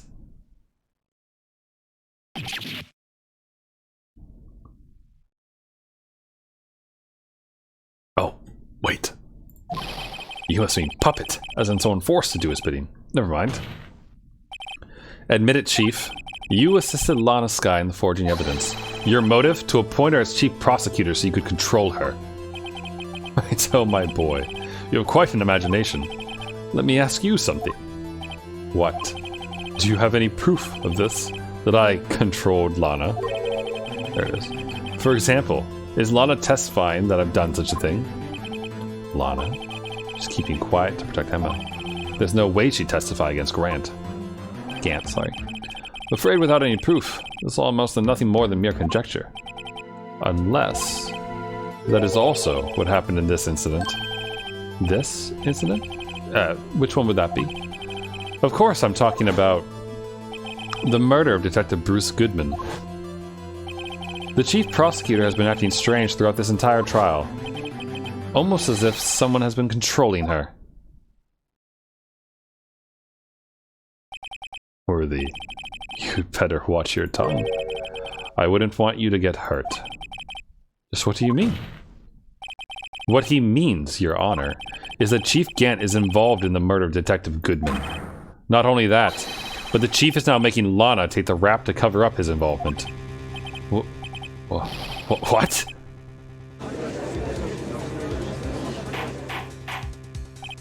Order! Order! I said order! Mr. Wright, you can't be serious. Huh? This is an affront to the highest ranking officer in our law enforcement agency. To accuse the chief of blackmail and murder. That's impossible. We have evidence. Your Honor, I was merely reiterating what Mr. Edgeworth said in easier to understand language. It's too late, Mr. Wright. There's no turning back for us now. Looks like he's the one who decided to go through with this. Can you prove this, Mr. Wright? That the chief or high-ranking officer of law is involved in this murder? Fuck yeah, I can. Good question.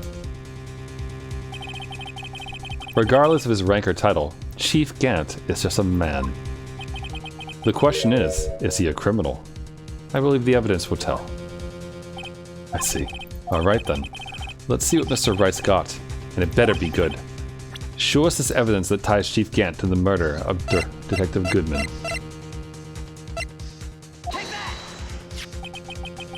This is the ID card list. Yes, the one that shows who entered the evidence room on the day of the crime. There was one ID on the list we couldn't determine the owner of yesterday. 7 million... a bunch of sevens. Sorry, but there's no way you can prove that's my card number. It's your number.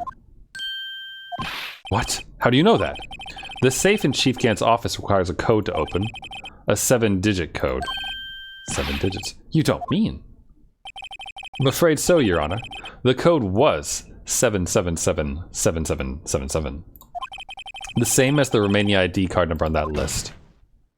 Chief Gant, you entered the evidence room on the day of the crime. Order! Order! Chief Gant, what do you have to say? Nothing. The defense's search of my office was in violation of regulations. And I will demand Mr. Wright be punished to the maximum extent of the law. But right now, this court demands an explanation from you about the use of this ID card.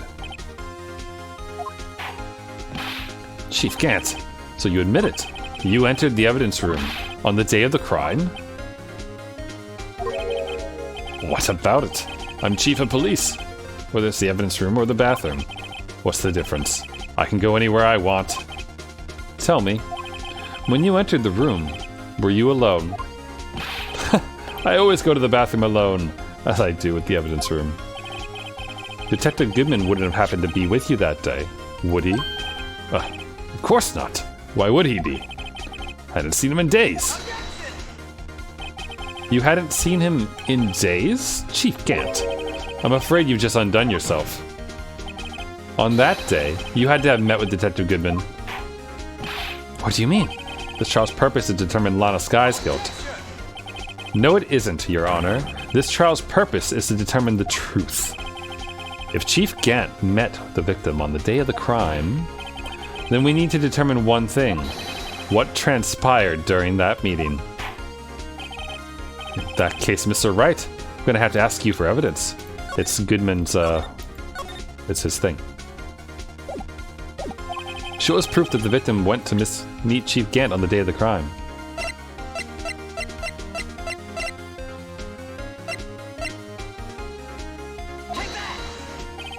Detective Goodman lost his ID card on the day of the crime.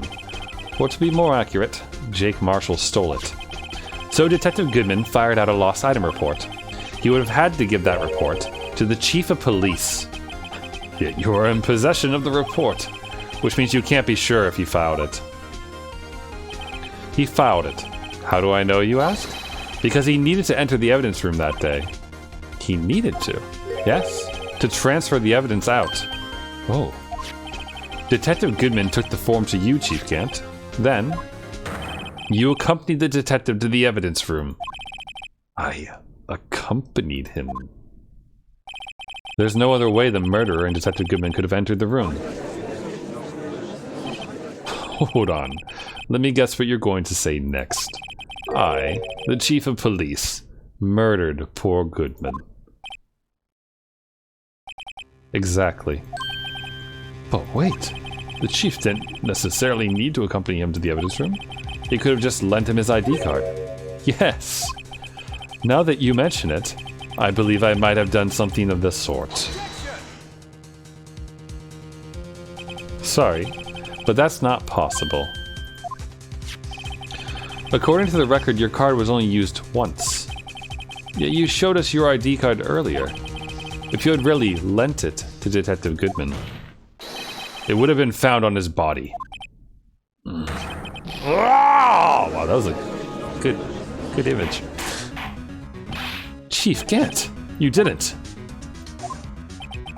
The murder was most likely a spur-of-the-moment crime, for no one in their right mind would choose the police department as a place to commit murder. After the murder, you contacted Lon at the prosecutor's office. Why? To dispose of Detective Goodman's body, of course. You're forgetting, Mr. Wright, that the victim's body was discovered in the prosecutor's office parking lot. How did he manage to move it there? I was at the police department the entire day, you know. And everyone's aware that Lana stayed at the prosecutor's office after the ceremony. The screw? The screwdriver? Everyone except me, it seems. Still, you're the chief of police. You have an entire police force at your disposal. Oh, so you think I just ordered an officer to do it? Hey you, take this here dead body over to the prosecutor's office. I don't think so. Chief Gant, you left all the evidence we need.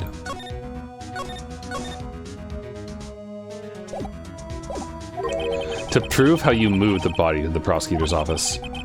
Oh, this time I thought it was a useless clue just taking up space. How could the chief have moved the body? Mr. Wright, show us this evidence. To move the victim's body, Chief Gant used this. Where's the screwdriver? Brought back to his office by Gant's request? That's it.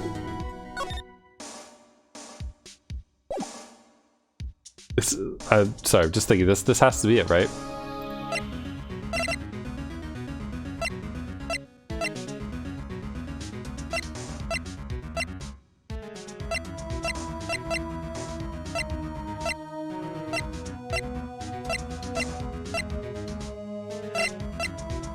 Or would it be it would be the incident files, maybe. It's the transferal itself, right? Brought back to his office.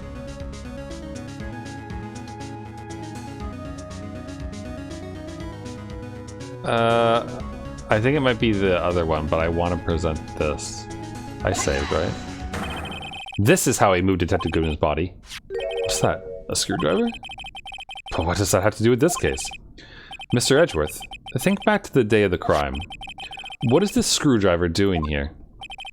It's here because... Ah! I was asked to go, by Chief Gant, no less. He told me he wanted me to keep it here in the prosecutor's office. In any case, on the day of the stabbings I brought this back here. After the ceremony ended that day, I didn't plan to return to the prosecutor's office. But you did, because Chief Gant asked you to. You mean I... The body was found in the trunk of Mr. Edgeworth's car. I think it's obvious what happened. The body was moved by that car. Detective Goodman's body was carried in the trunk of Mr. Edgeworth's car. Yes, unless of course you have another explanation, Chief. Why else would you have asked Mr. Edgeworth to transport evidence from a closed case? There's only one plausible explanation. To transport the body to your accomplice, Miss Lana Skye. Order! Order! What's going on here? Is there no room for rebuttal to the defense's outrageous accusations? Think back to the photograph Miss Starr took at the prosecutor's office. This was not a photo of the body being stuffed in the trunk to be taken away. It was exactly the opposite. It is a photo of the body being taken from the trunk. Chief Gant, please say something. I believe... Your time's up. My time's up? Sorry, Righto, but I'm having lunch with the District Attorney General after this. We have to get going if we're going to make it in time for the early bird special. cross-examination isn't finished yet. Remember what I told you earlier? A police chief has all kinds of weapons at his disposal. Weapons. Like the right to refuse to testify. I'm invoking that right now. What? That's not a right to be casually invoked. There are certain risks to be considered. So you're going to just run away after all of this? Run away. Don't make me laugh-worthy. I stabbed old Goodman. That's what you're saying, right? But if you had any conclusive evidence, you would have presented it by now. Well, You think I had Lana dispose of the body? If so, then show your proof and get it over with.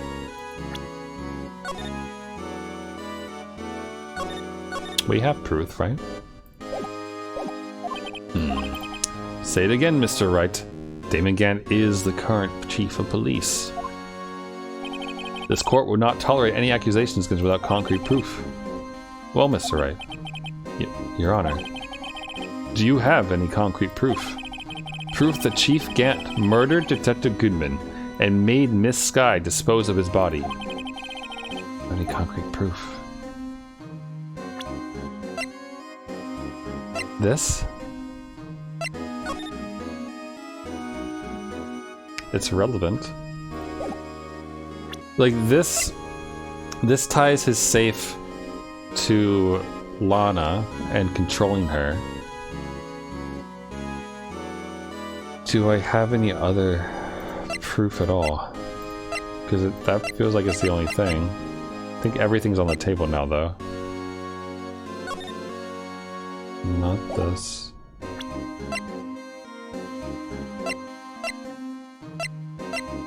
IDs of everyone. Small tag.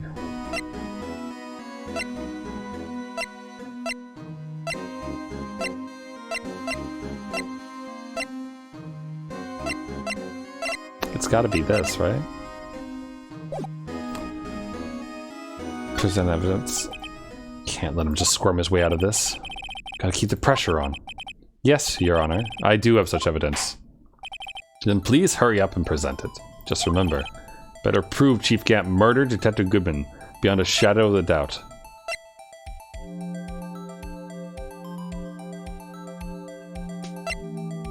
I mean, doesn't the ID record do that?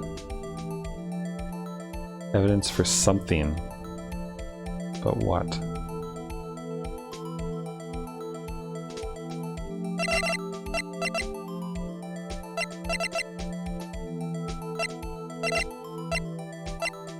The murder weapon would be a good one, right?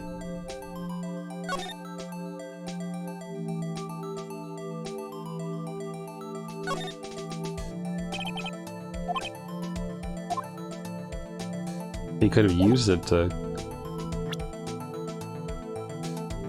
wrapped in the defendant's muffler. This, right? This is the murder weapon. That was found in the muffler that Lana hid. So, what exactly is this evidence? It's proof as to whether or not it's enough to demonstrate the chief's guilt.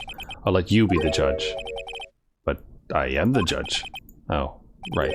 Well, what do you think, Your Honor? What I think, Mr. Wright, is I'm going to be late for lunch. Okay, so not that. Proof that Chief Gant murdered Detective Goodman and made Miss Skye. Maybe I don't have it? The only other thing that I really have is this. No. Alright, I'm gonna try the ID card. I mean, like, the ID really is the thing that ties him to it, right?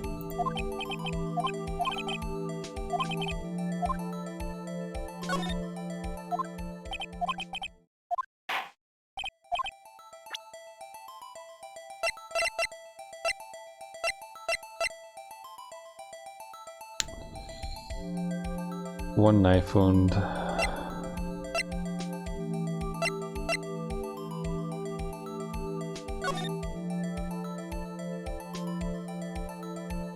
mean, the picture's there.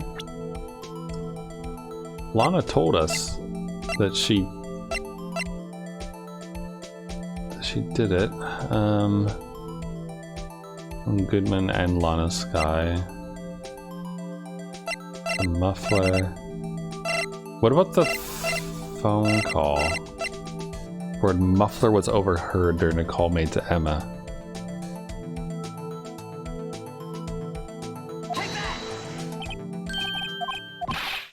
No. Gonna try the ID record. Gonna go with what I said I was gonna do last time.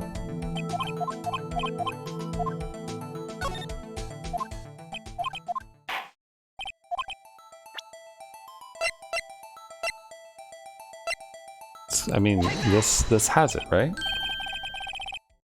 Hi, Tech Robo. How's it going? Also, thank you for the bits. Appreciate that. Happy Friday. I think I'm failing still. Nope.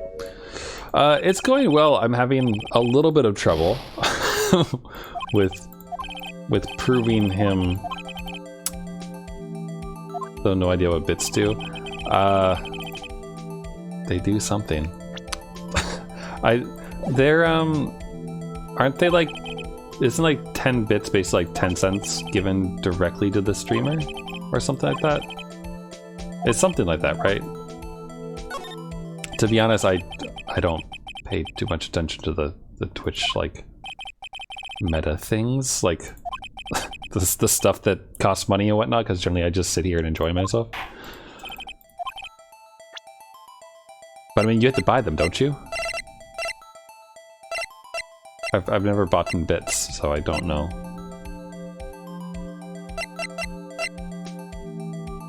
Yep.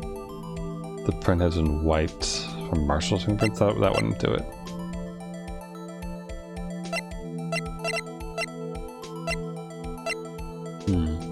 Twitch RPG gives them for free if you fill out service. Oh, neat. I didn't know that. I also have no idea what Twitch RPG is. What is Twitch RPG?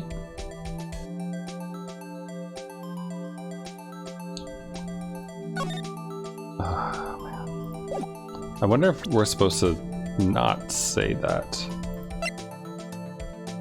Proves without a shadow of a doubt that Chief Gant murdered Goodman. The print has been wiped. I already tried to present this, right?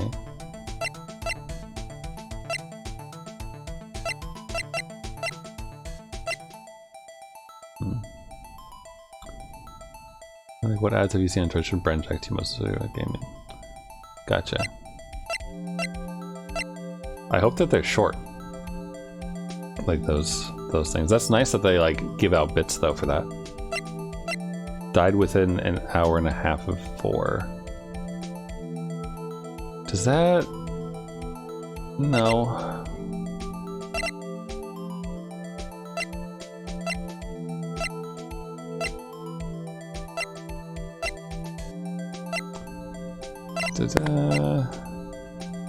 Evidence room, floor plans.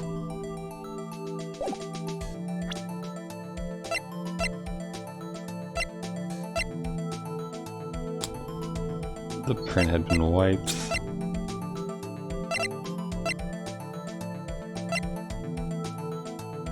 Proved beyond a doubt that Chief Gant murdered Detective Goodman. I don't know. Like, I know that he... There's no prints on Edgeworth's knife. Is it the picture? Maybe? They only take 5 minutes each. Oh, that's not bad at all. Alright, hold on. Here, I'll let him say it one more time. Yeah, no, we fucked up. Okay, load. Maybe I don't have evidence.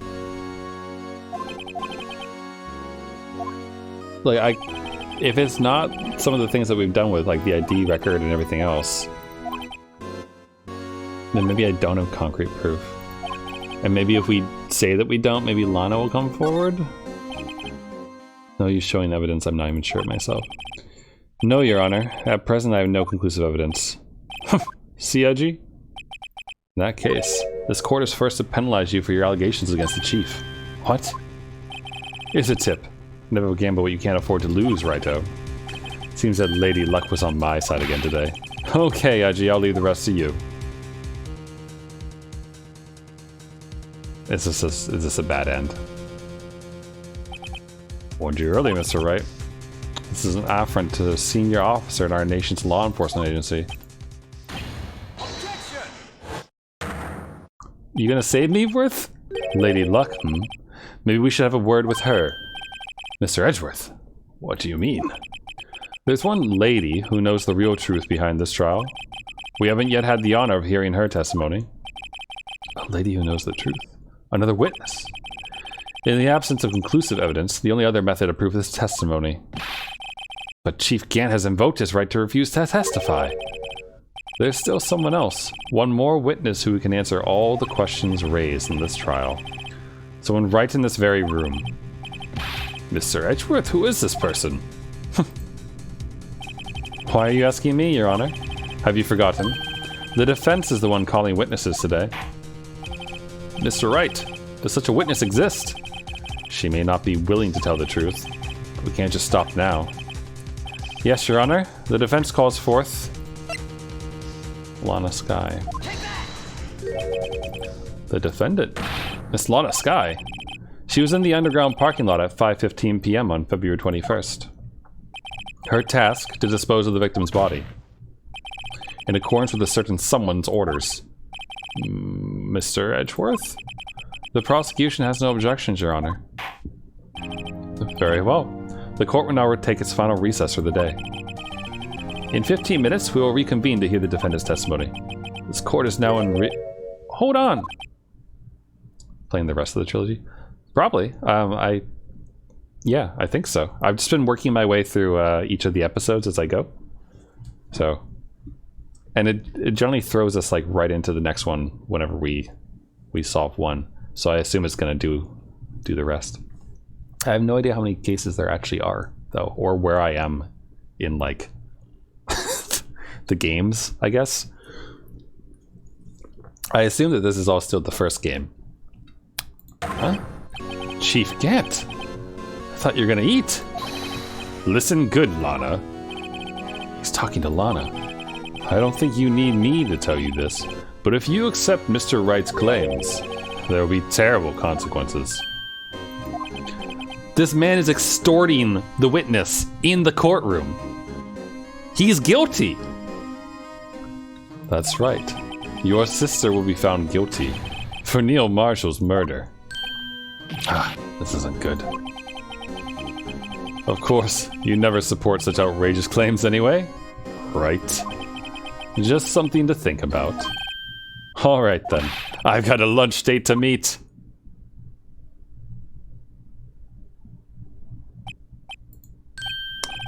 Okay, if there aren't any further objections, this court is now in recess.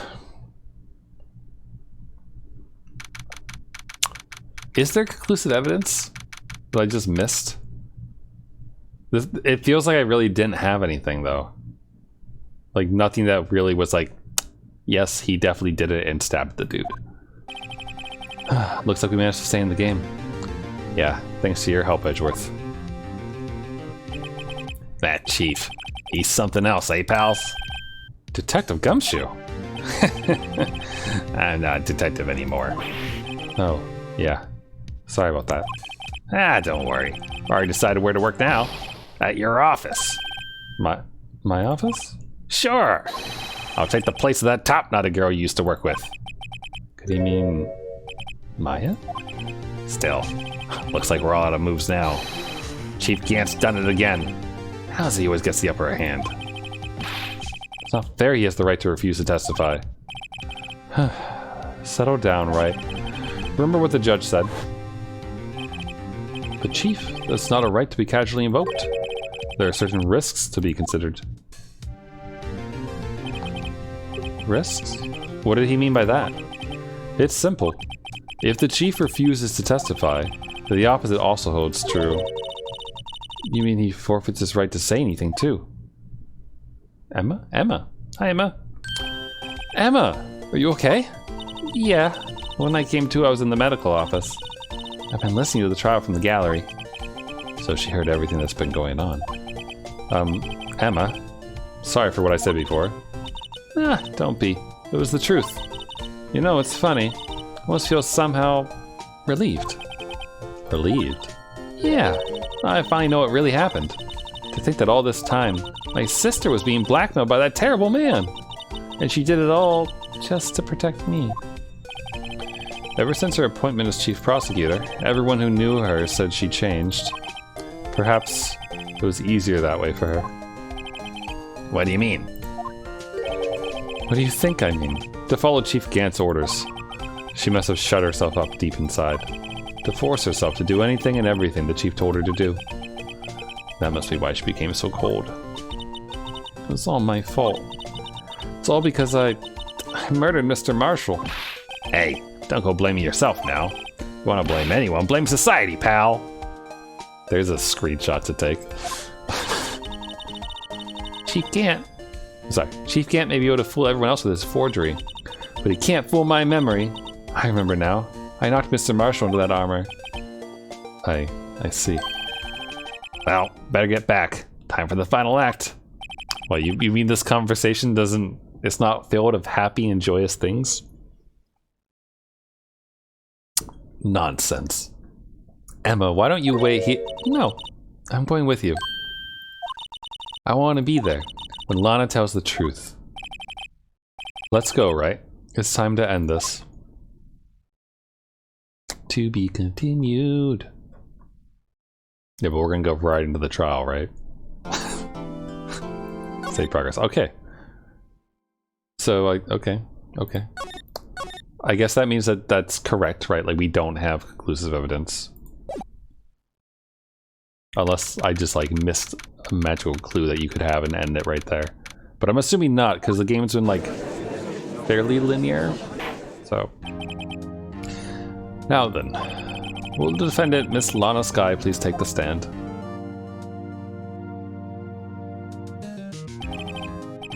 Miss Lana Skye, you are the chief prosecutor.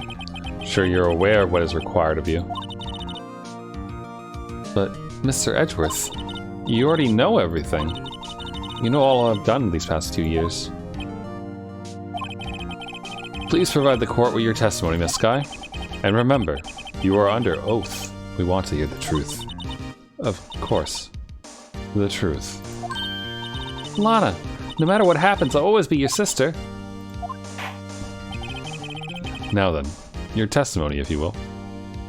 Yeah, the one thing, like, I could see, like making the game and those kind of things, like, that it wouldn't necessarily be a good idea to make it, like, possible to miss evidence if you're, like, always, like, rewriting a save and such, because, like, then if you mess up, get all the way to, like, the end of it, and then, you're like, missing the last thing, and so you're forced into a bad ending, and you have to, like, restart the entire mystery to go do it again.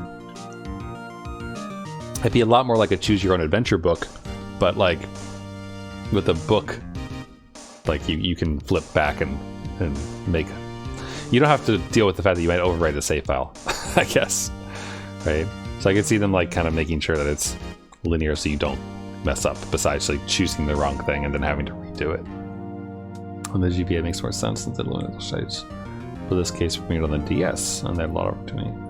Gotcha. Is there multiple ways then? Yeah. Yeah, that would be neat if, like, there was something that you could use that, like, captured them right away. Like, I'd be okay if, like, that was missable evidence. Like, there were, like, just, like, a branch where, like, you get the easier ending, or maybe they lead to the same one, but I don't know. The KPI expanded there is why there's 3 days and stuff. Ah. Yeah, the jar rotation to make it look like the Blue Badger, that was awful. That, like, reeks of, like, whenever Nintendo says, like, you have to use the features of the thing, which, like all the Wii games, like, always had to have at least one motion controller, those kind of things. And I imagine, like, all the DS games is like, oh, you gotta make sure to make something with the, like, the blow, or the mic, and all that stuff. Like, not every game has to be WarioWare, Nintendo. Please. Looked up a whole tutorial and took you ages. Yeah, it was not fun. It didn't.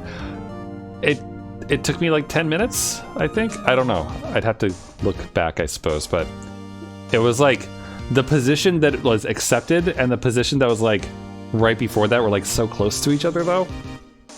Really finicky. Now then, your testimony, if you will. First, tell us about your relationship with Chief Gant. Everything hinges on your testimony. You're the only one we have to get Gant.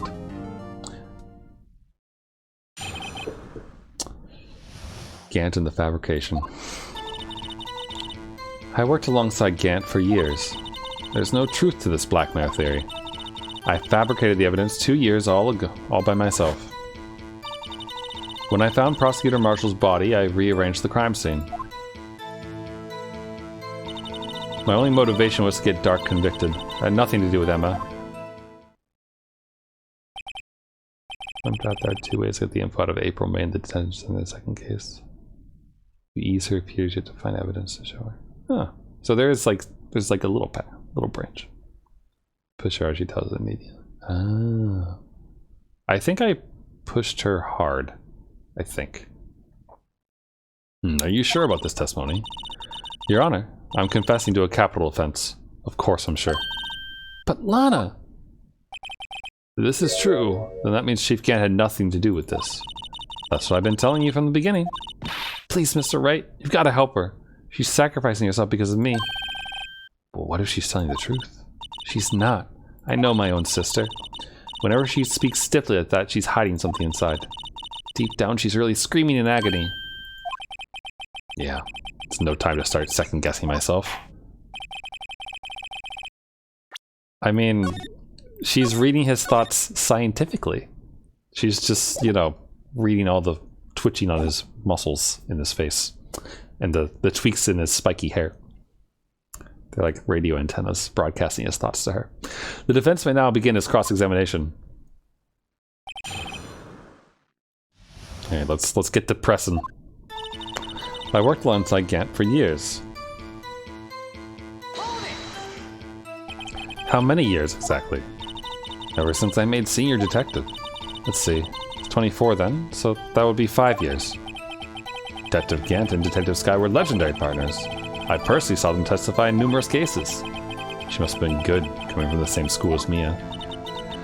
Damon Gant was a respectable detective, that's why. There's no truth to this blackmail theory. But think about it, Miss Sky. You didn't murder Detective Goodman. You told me as much yesterday in jail. You still don't get it, do you, Mr. Wright? Any testimony you cannot present in court is as useless as idle gossip. I stabbed Detective Goodman with a knife. And I fabricated the evidence 2 years ago all by myself. All by herself. I feel like there's a contradiction there. Did you do so to help your sister? Joe Dark was a serial killer. My sister almost became his last victim that day. I don't want that incident to ruin her life. But what she did was justifiable self-defense. She wouldn't have been charged with anything. That's not the point. She was traumatized that day, all because of that creep. That's why I couldn't forgive him. Lana. So that's why you fabricated the evidence 2 years ago? When I found Prosecutor Marshall's body, I rearranged the crime scene. You say you did this all by yourself? Yes. Would you mind telling us what you found when you arrived at the crime scene? It seems I was the first person to discover the crime. The broken prosecutor's award knife was stuck in the victim's body. What?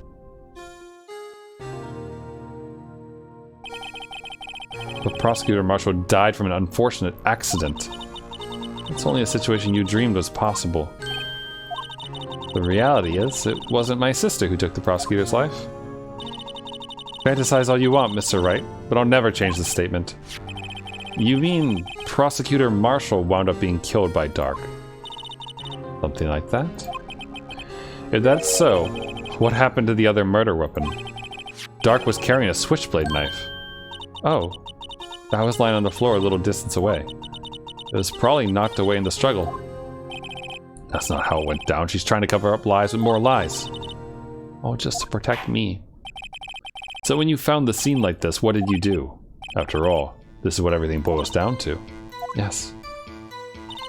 I broke off the tip of Dark's knife, planted inside the wound, then moved the body. You just broke off the tip of the knife, just like that? Like it's that easy to do? Really? You planted the tip of Dark's knife in the victim's wound? And then you moved the body? But why? Why would you do that? You of all people should know, Edgeworth. You always had a good head on your shoulders. My head isn't that bad, but maybe I'd ask for the sake of the others. Why did you plant the knife, or why did you move the body? She moved the body so that it wouldn't convict Gant, right? Or like...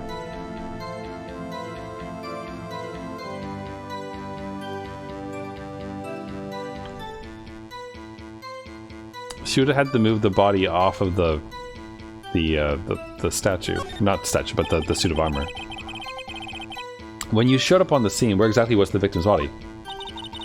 So where you deduced it was? By Chief Gant's desk. But the body was found by your desk. Why did you move it there? The reason for that is simple. To have the witness explain this in more detail. The reason Miss Sky moved the body. The pieces of the jar that shattered during the events threatened my plan. Pieces of the jar? You mean... Yes, that wretched jar you showed us earlier. In order to ensure that Dark committed the crime, I felt it would be more expedient to move the body. So...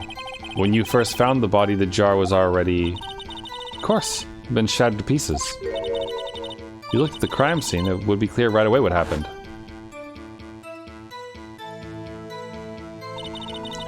Neil Marshall was dead and Dark was lying unconscious. In other words, the jar must have been broken during the struggle. I see. What's the matter, Emma? Apparently the jar shattered at the time the crime was committed. But I have a feeling there's more to it than that. Must be a contradiction here somewhere. Anyway, I committed this fabrication completely alone. My only motive was to get Dark convicted, and nothing to do with Emma. So you rearranged the crime scene. Are you sure you didn't do this to keep Emma from looking like the murderer? How many times do I have to tell you, Mr. Wright? Emma didn't do it, period. You're so desperate to hide that fact. You're willing to risk the death sentence. She's lying! She did it so I wouldn't be blamed for what happened. In any case, as a prosecutor, what I've done is unpardonable. There's nothing I can do to make up for my actions. Mr. Wright, my sister's lying! But she's determined to protect you to the end. She insists she fabricated the evidence by herself. There's no way she could have done it alone. Gotta get Lon to talk more. If she's lying, then she's bound to slip up and make a contradiction. Okay. Gonna save, because we've squeezed as much info out of her as we can with pressing. No truth to the blackmail theory. Fabricated the evidence all by myself. Broke off the tip, planted inside the wound, then moved the body. The piece of the jar that shattered during the events threatened my plan. But no, sorry, I didn't click over far enough. I think it's the jar.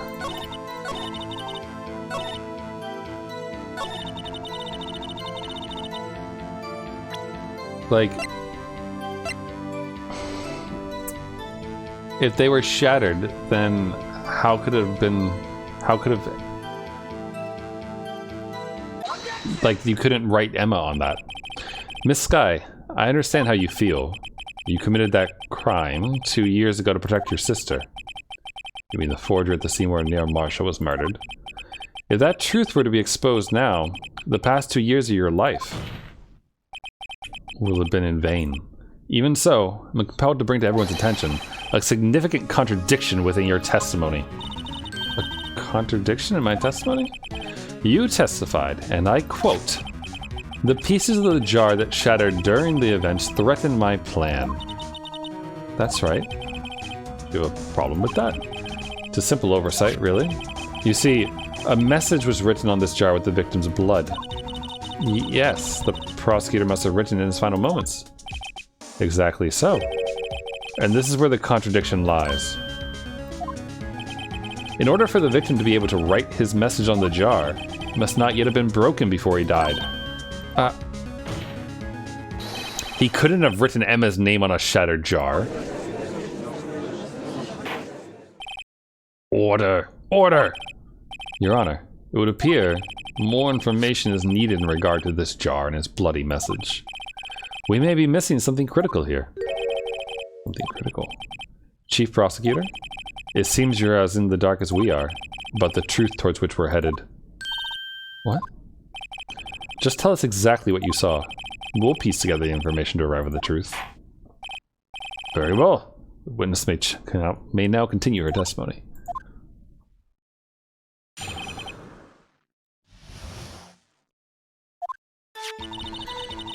I immediately noticed the blood traces on the jar, but it was dark in the room and I didn't have time to check it out. To be safe, I wiped away the blood. The fragments were large, so I'm sure I got them all. All I could think about was wiping them clean before they were discovered. Yeah? That sounds kind of bizarre. You mean you were the one who wiped away the message in blood? I wasn't chief prosecutor at the time. She didn't think Dark was the real murderer. That's why she tried to erase the real evidence. Very well. The defense may now begin its cross-examination.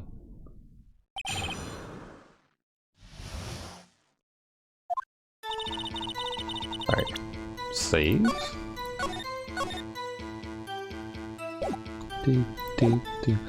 I immediately noticed the blood traces in the jar.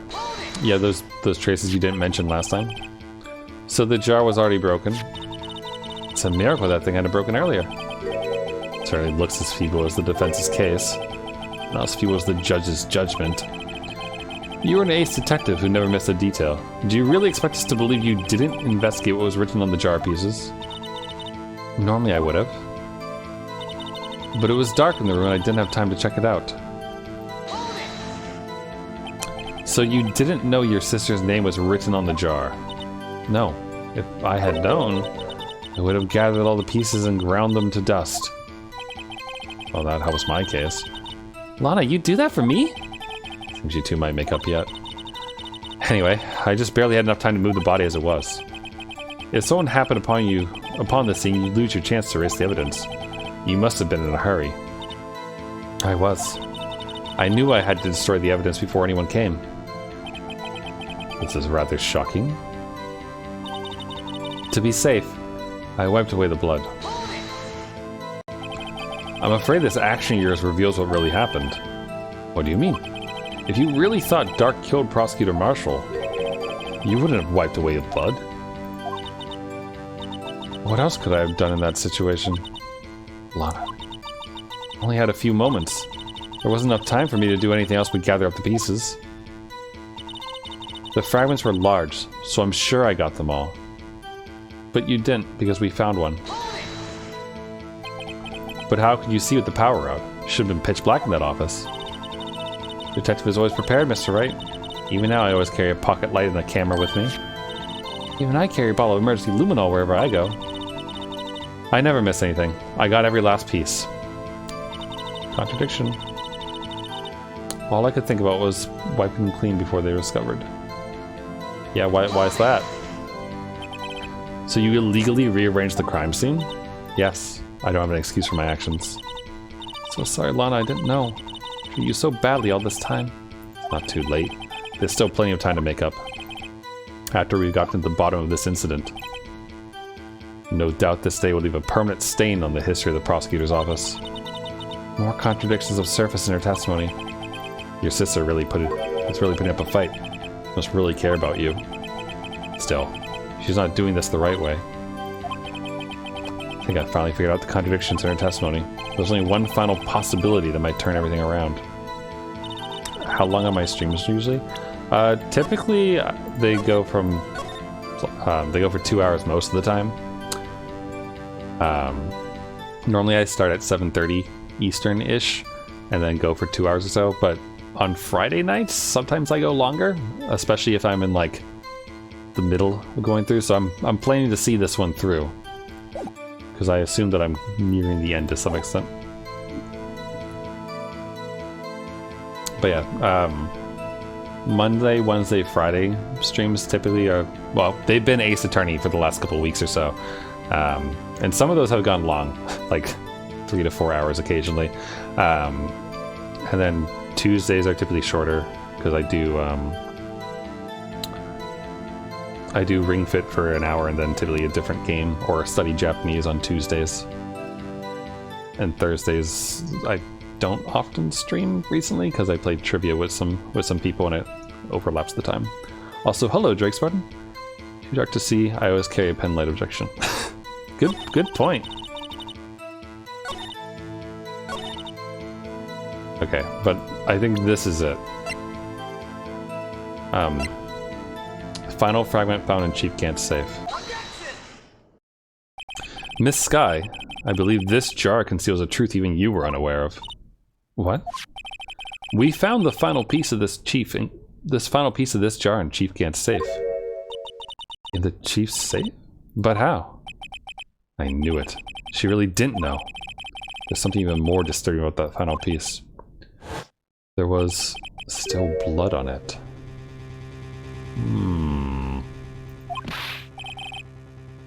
But the witness just testified that she gathered every last piece and wiped the blood off all of them. So, okay. If there's still blood on the piece, then it means she didn't find it. Or she didn't gather it in the first place. Maybe?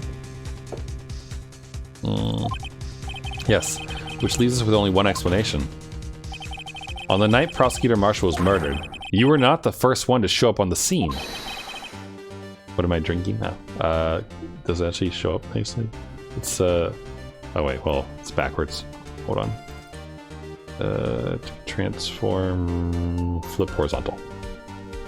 It's, strawberry hibiscus. Sparkly water.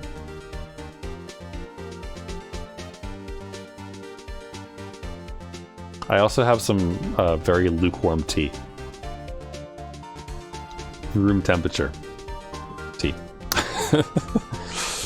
Chief Gant got there before you.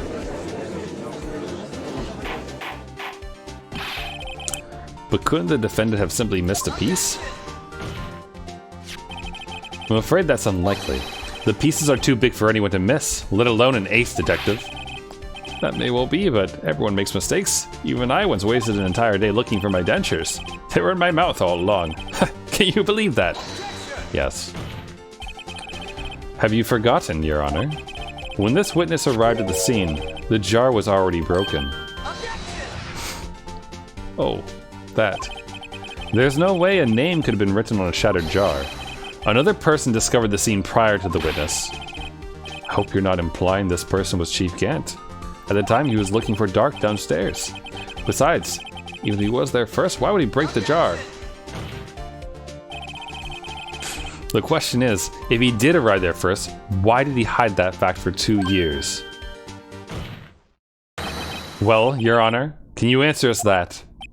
No!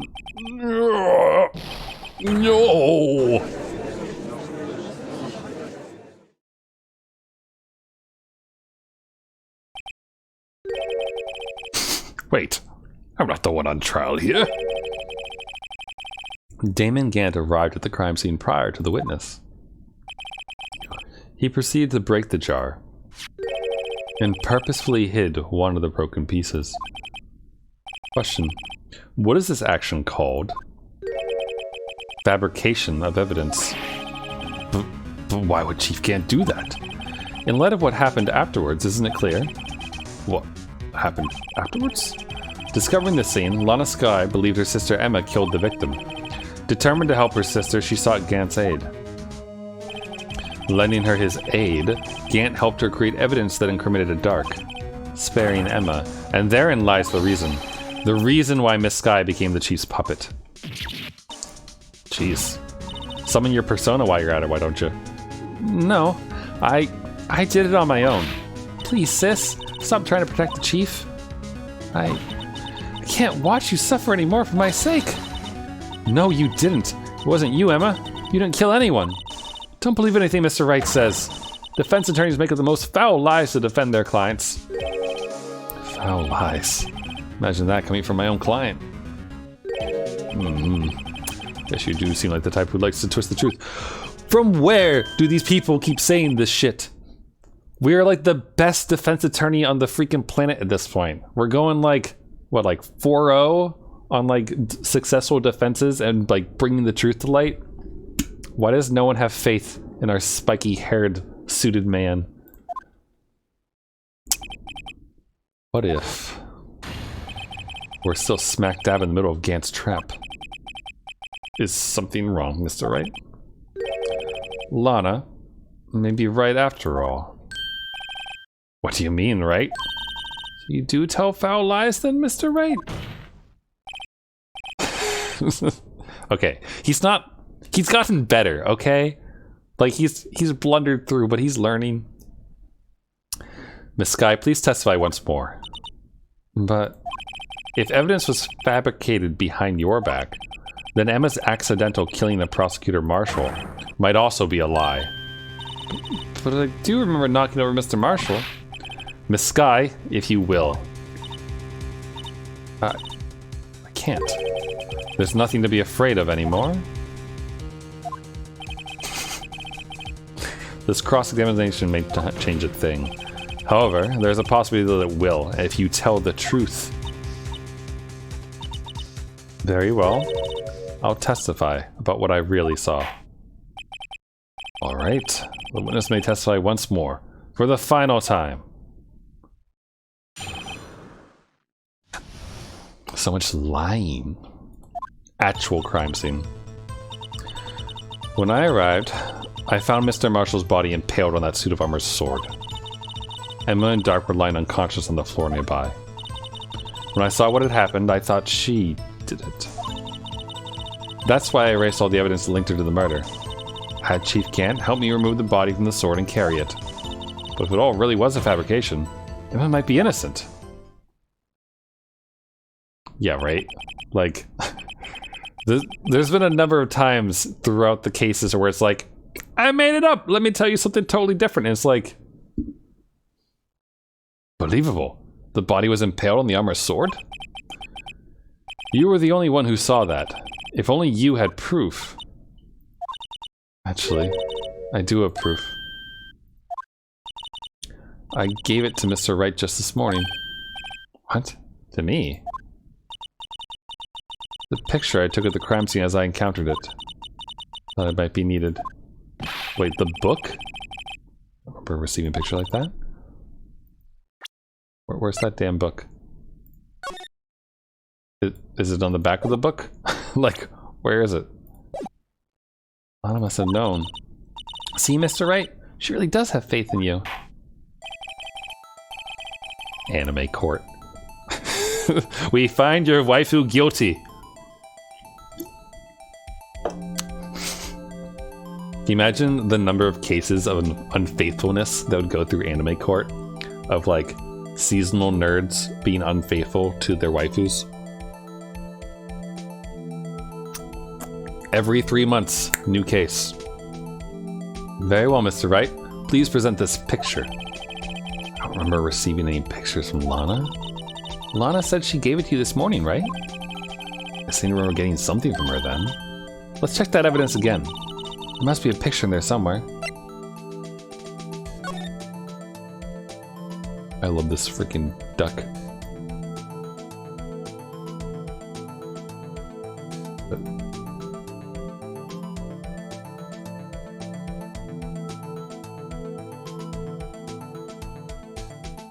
I mean, can I open it?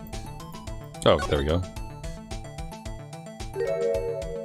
Wow! Oh, she did say she carries a lamp and a camera with her at all times. Hey, there's a picture here. A pretty gruesome one. Oh my. This is the actual crime scene. No other detective saw the crime scene like this. Because I contacted Criminal Affairs only after I'd pre-arranged everything. Mr. Wright, that piece cut out from his vest, could that be? The cloth we found inside Chief Gant's safe, which has Emma's print on it?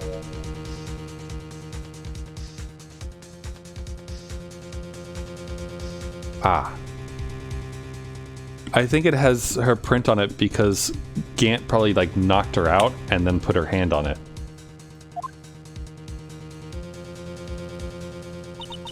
This is a handprint, isn't it? That cloth had fingerprints on it. Whoever fingerprints those are must be the real murderer. What? But those fingerprints, they're yours, Emma. Why are your lips turning all purple, Mr. Wright? Emma's fingers must have been so freaking dirty. Just like covered in goo. Anyway, let's get on with the cross-examination. So long as you tell the truth, we should be able to flush out the real murderer. Very well. The defense may now begin its cross-examination.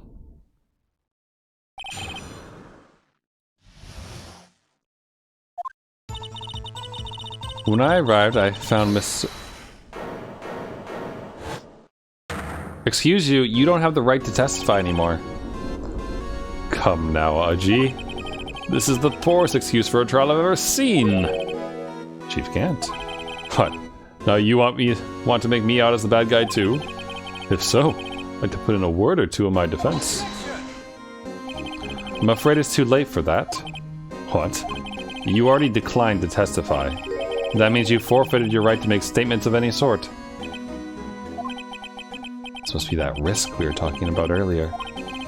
Just sit back, relax, and enjoy the sound of the noose tightening around your own neck.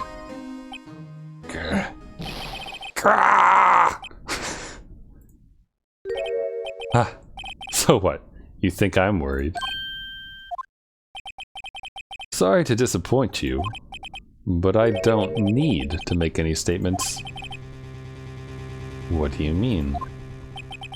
The evidence will do all the talking for me. Even if I can't testify, I can still present evidence. Not unless it's related to the court.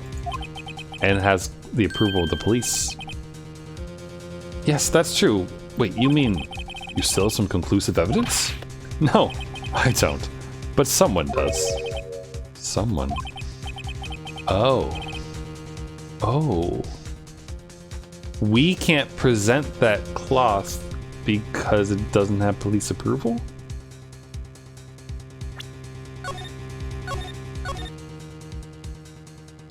Maybe? What's your excuse, Righto? Why have you been keeping quiet about it? You do have something to show us, right? Something that proves who knocked over Neil Marshall, causing his death. Conclusive evidence that leaves no room for doubt. Is this true, Mr. Wright? If I show that piece of evidence now, Emma's sure to be made out as the murderer. Mr. Wright, if you have any more evidence, please present it now. If you try to conceal anything, you'll be the one appearing before the Board of Inquiries. What do I do now? Better think this through carefully. Can't afford to make the wrong decision. Should I present that piece of evidence? The one that shows who really killed Prosecutor Marshall? Out of curiosity, what is the milk game? It is this.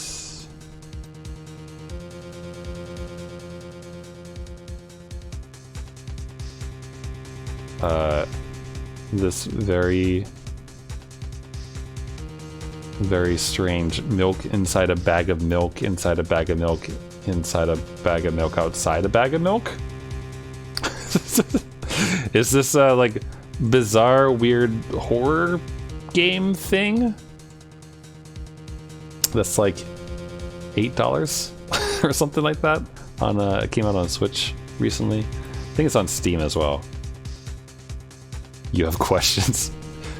Yes. Well, you probably have the exact same questions everyone who watched, who like saw that notification come in on their YouTube from Nintendo being like, bag of milk, bag of milk, bag of milk, bag of milk has just appeared. I know I had questions when I saw that.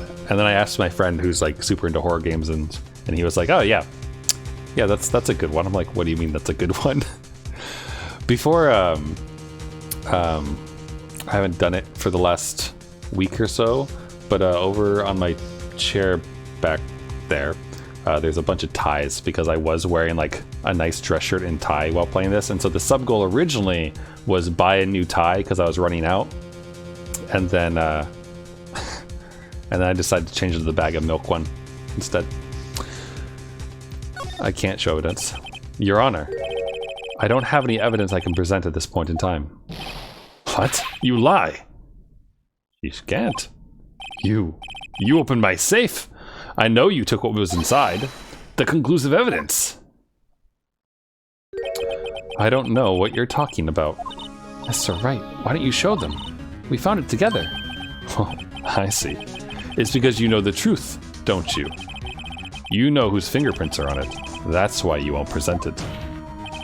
What are you talking about, Chief Gant? Can't you figure it out? Take a good look at this picture. See the victim's vest? Notice anything odd about the chest area? It looks like a part of it's been cut out for some reason. You mean you had this in your safe? What? That means you, the chief of police, have been concealing evidence. This is going to be the biggest scandal in the history of the police department. Impressive. To be honest, I didn't think you had the gall, Raito. Well, can't just let you pin me up as the murderer. I'll tell you what really happened. You can't testify. What? You mean you admit to it? He can't testify. He forfeited his right to testify. I was the first person to arrive at the crime scene that day. Then it occurred to me that I could use the situation to control Lana. So you really were manipulating her. I knew Lana. I made it look like the blame lay with her sister. That when she saw the scene, she would ask me for my aid. So you assisted Miss Sky. I told her to arrange all the evidence. Had her plant the knife tip in the victim's body and move the body across the room. And I ended up using that evidence to get Joe Dark convicted. When I tampered with the crime scene, I hid 2 pieces of evidence. This was before Lana arrived at the scene, mind you. 2 pieces of evidence? You mean those items in your safe? But why? For insurance, of course. Insurance? I was sure my plan would work, but it's always best to be prepared for the worst. Wasn't about to let anyone blame me for a murder that girl committed. You mean you were calculating that far ahead while forging the evidence? What do you take me for? A fool? I didn't make police chief by dumb luck. See this jar fragment? I hid the most legible part of Emma's name. Didn't expect Lana to go and wipe the blood off all the pieces. But if you fabricated all the evidence, what's to say you didn't fabricate the message on this jar too? Ho, ho, ho, ho, ho. What do I think about Twitter going down? It's not going down.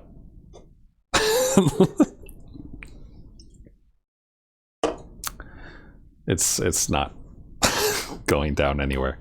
The so like, yes, they are firing / letting a bunch of people go on severance pay for 3 months. The people who didn't agree to Elon Musk's little yes thing about hardcore Twitter, and that effectively all those people are being fired. With 3 months pay of like really high paychecks. But that said, like, Twitter can still run without that issue. Like, it doesn't need 10 managers for every one programmer across everything to support like a bulletin application. So like the system will continue to run, and like Twitter will still be able to run. Any bugs that pop up will probably take longer to fix because they've lost a large number of people who might have institutional knowledge around those things. But like the people who end up staying behind, who like agree to Musk's strange decision, or well, not strange, but like Musk's decision to basically turn it back into like agency style, or like super startup focused, of like everyone working super hard all the time on stuff. Like when they figure out how to fix things, and they'll fix things and do their thing. But I don't don't think it's that fragile. Like, one of the things that I was seeing coming out from all the Twitter things and whatnot, like those like day in the life videos of like the Twitter engineers, where they spend most of their time enjoying their perks rather than actually working and all those things. Like, if the number of people, like I think there was like what, like 3,000 something engineers or something like that at Twitter, or 3,000 people in the tech org or whatever, and it's like effectively being reduced down by like 2/3 of that. Like, there's a lot of fat to be cut, I suppose, in that way. But like, the thing is that it currently works as is, and unless someone attempts to sabotage it on their way out, it's going to continue to work as is until they start trying to change things.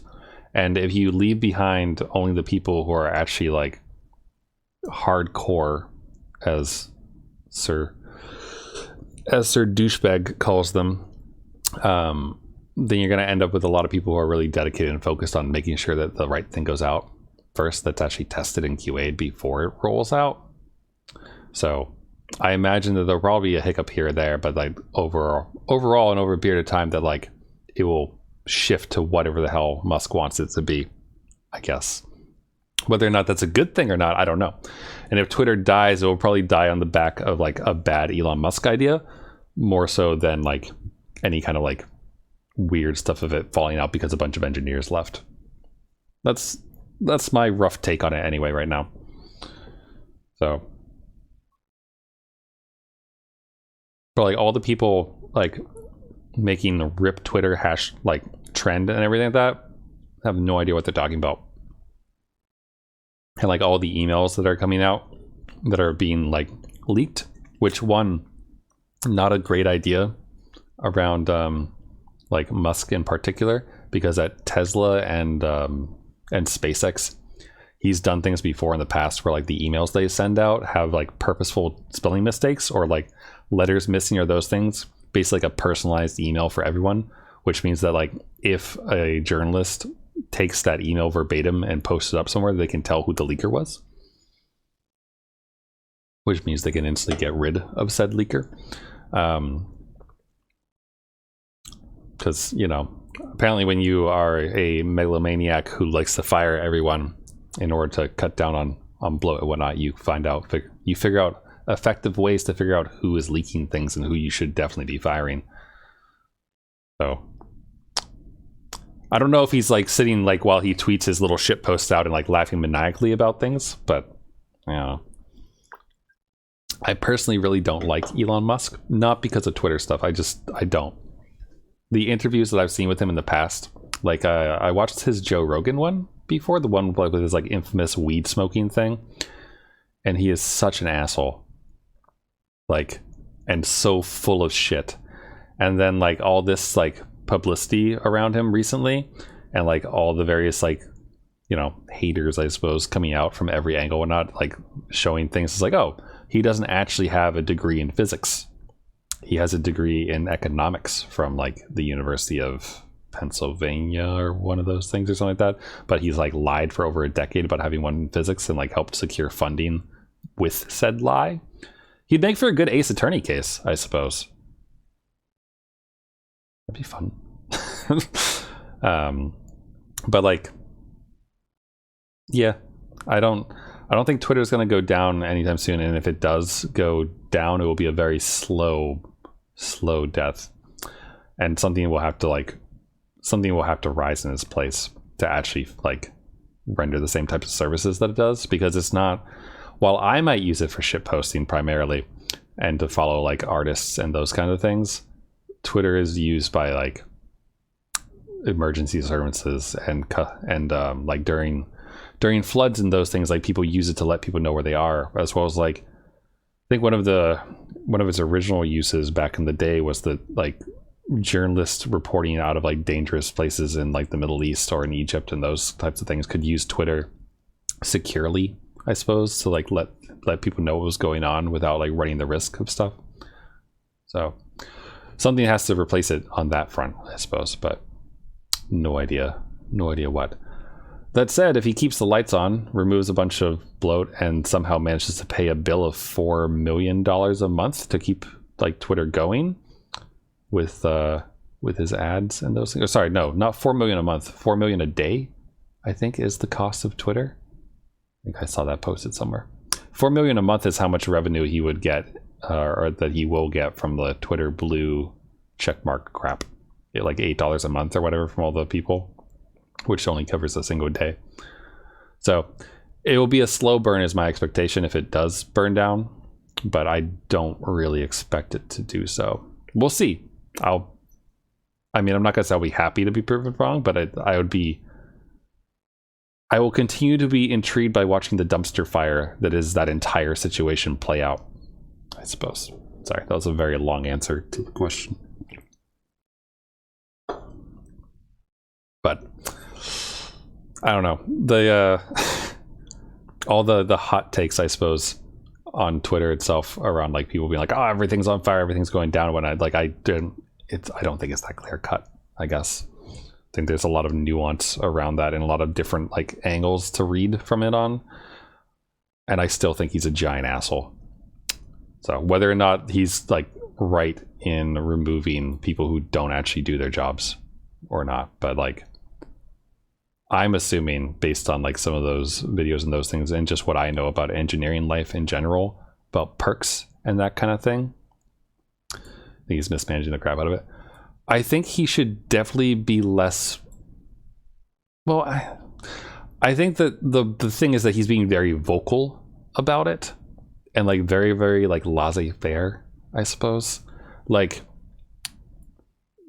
a corporate broadcast, an internal communication of, hey, you will, if you don't agree to like commit to this big change that we're going to do and like work your ass off, then here's 3 months pay, you can leave. Like that seems like it shouldn't be something broadcasted across the entirety of the internet. Like, yeah, and that most recent email is what you're referring to, the thing where like they have to like say their commitments, like their most like impactful commits and such, and bring it to him by like 10 p.m. or whatever it was. Like it's a lot of bizarre nonsense. So I have no idea. I imagine he's going to just lose more people like that. So the thing leaked at the start. I don't know if I'm totally familiar with that one. I know that there was something around like measuring people's worth by lines of code, which is extremely stupid. But I don't know if that's what you're referring to or something else. I might not be entirely. Okay. Yeah, that is stupid because lines of code is a shitty measure, because like in engineering, typically when you refactor, hopefully most of the time the lines of code decrease. Or if you're like not relying on reinventing the wheel and you use a library, things decrease because you call the library. Yes, I am. So like there's a lot of stupidity in those things. And again, going back to my previous point of like, none of this should be public. Like, that said, I'm assuming that he's like, his big brain goal of having all this shit just like flung out there for the rest of the world to see is to drum up people's interest in Twitter and get them on it, which is working, because as he's been like gleefully shitposting his way through, he's been talking about how like user engagement and like active users has been rising ever since. And it's probably because of all the stuff, because it's like, oh, how are you going to see the latest in the giant like dumpster fire? Go follow him on Twitter. So people are using their accounts more. So it's a effective strategy, if not a like completely batshit insane one that is like relying entirely on no publicity is bad publicity. Which, I mean, it's working, I suppose. Hate him for it or not. I hate him for different reasons. Or hate's a strong word. I don't like him at all. The way he presents ideas, and some of the ideas he presents in some of the interviews I've seen, giant crock full of shit, head in the sky. And like that's one of the things that people like about him, I suppose. But like, still, I work in internal tooling and web and like things related to like kind of the backend services of web, not of the websites, but a lot of things that go into supporting various websites and things. So, sorry, just seen my belt here. Yeah, like it's all very bizarre. You cannot do front end. So you're like, hey, if you have a form, if you can throw Bootstrap onto something and it like not overuse divs, you're probably doing all right. You know, if your form can submit without having to rely on JavaScript, and if your page can run without JavaScript enabled, then you're actually better than like 90% of people I know who actually do front end for a living.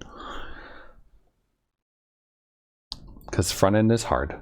It's why they make libraries like Bootstrap View and those kind of things. So anyway, some people just don't know when to quit, do they? Like Elon Musk. It is very interesting to watch, I will say. But usually do your own HTML. I have one of my friends makes fun of me for this, but you know how like your browser has bookmarks and like when you go to your like the default like tab is typically shows you like your most visited sites and those things. I have an HTML file on my desktop that I keep all my bookmarks in it and like keep a small little file of like what I use frequently and where I go to things and such. And some of my friends are like, why do you do that? Just use bookmarks. I'm like, but this is better. I can arrange it however I want. And it's just HTML and it loads instantly without like everything else going on in the world. Here's most of the SpaceX arena. So until this shit started, I didn't really think that ill of them. I'd say there are a bunch of people in similar space. When you're upset to rely on JavaScript, it's going to take up to 35 seconds to process the request. Wow. Yeah. There's like the thing, like I think probably I assume typically everyone's or most people's first encounter or like what they think of first when they think of Musk is like going to Mars, right? The SpaceX stuff.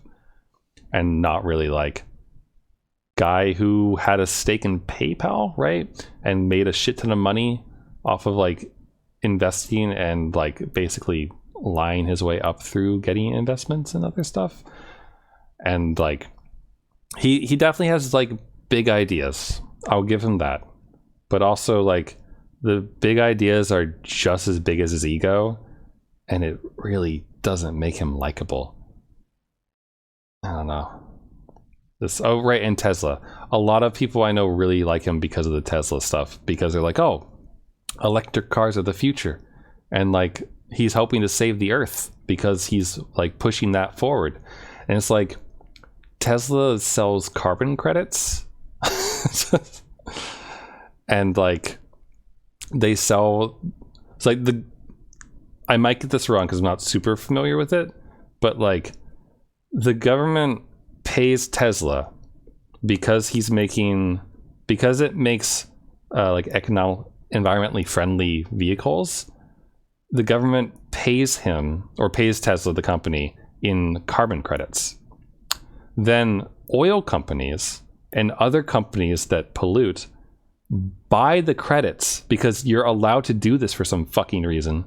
They buy the carbon credits from Tesla so that they can pollute at the same levels while like showing those credits to the government basically and saying like it's okay because we have these, so it's neutral.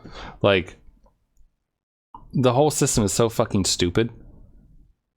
Like that aside, like having more interest in like vehicles that don't take up as much gas and everything else like that, like sure, that is a good thing to push for and to get more people going for like, oh, offer more hybrids and these things and whatnot. And like more car companies actually offer hybrids now because of like the interest around that. So like you can say that that's a result of his actions, but like still, he's still a douche. Oh, the Wayback Machine. Gotcha. Yeah, that thing is slow. Going to archive.org and like trying to find the thing is like where is it? Yeah, I don't know. It's hard to like. I will very easily call Elon Musk an asshole. I hesitate to call him dumb because, like, even though, like I said, only 1 degree in economics lying with the physics stuff, I don't know how dumb he is. Because, like, a lot of these things look really stupid and you're like, why would you do this? But then, like, you see the effects of these things and you're like, well, it's working. It's like a weird... I think he's a gambling man, I guess. And I think that is dumb, I guess, but like, I don't know. We'll see as well. That's true. That said, I have to imagine most of the time that like it takes for the archive.org to go and fetch things is probably they probably use like Glacier or something equivalent where like the files are stored onto like a data lake, and so the retrieval time to actually go get like the cold file is probably what takes the most amount of time versus like a quick like lookup in a key table based on the URL and a timestamp. They use their own data centers. I wouldn't be surprised though if like that time is still like the actual lookup time of like moving the files around from servers and to like get it over to you. Maybe, I don't know. You're probably way more familiar with it. But I mean, if they're not just like distributing a giant key value store, then what are they doing though? You know, like you would think it would be pretty quick. And we're back again. Some people just don't know when to quit. That's why I kept one more item for insurance. You mean that piece of cloth? Come on, Righto. Cough it up already. I know you have it. What are you waiting for, Mr. Wright? So you admit to it then, Chief Gant, that you were hiding the cloth you cut off the victim's vest in your safe? Yes, I admit it. Didn't want to have to do that, being chief and all. But it's a lot better than being portrayed as a murderer. Well, Mr. Wright, what do you have to say for yourself? Just a moment ago you said you didn't have any evidence you could present. Foolish move, Righto. Should have shown it then before it was too late. Been a long battle. But the moment of truth has finally arrived. As long as I don't mess up here, victory is mine. I still can't show it. Right?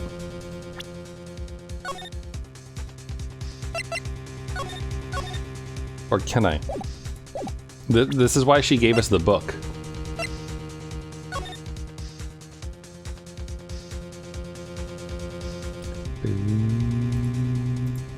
Sorry, I'm just opening up your pay-to-box links. No air conditioning. Like that's the first thing you see on the 28,000 spinning disks. Yeah, so it's all on their own hard drive. So I mean, it probably takes a while. Do they have? Excuse me. Low computing to process the data. I'm wondering, do they have speed metrics on it? Because I don't see like metrics on how quickly it goes. You know, their bandwidth is always saturated. I mean, they must constantly crawl the internet.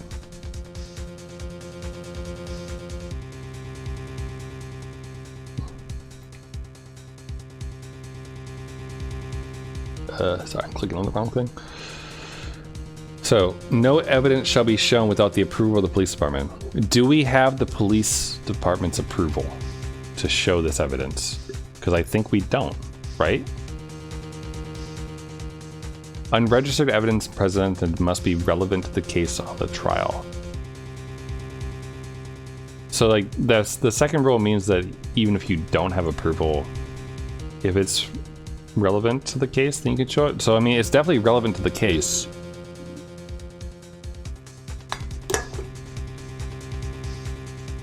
These two rules contradict each other, right? Like this one supersedes this.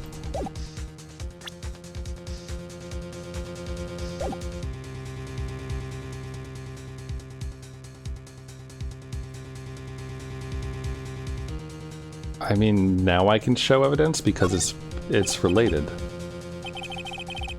Your Honor, I do have evidence to present now. Alright, then let's see this conclusive evidence.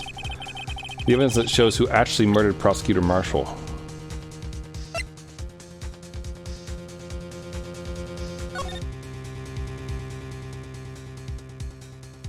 Why don't we just show this?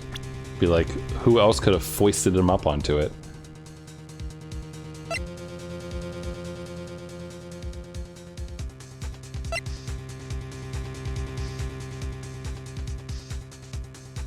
I mean, this is the only thing that you could present, right? Who actually murdered him? The print had been wiped.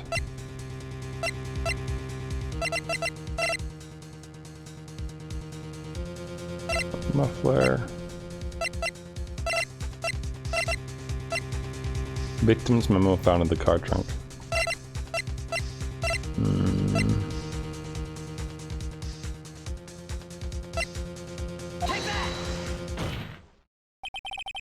Let me verify this once more. On the day of the crime, you personally cut out this piece of the victim's vest? Oh, yes. At last you finally brought it out into the open.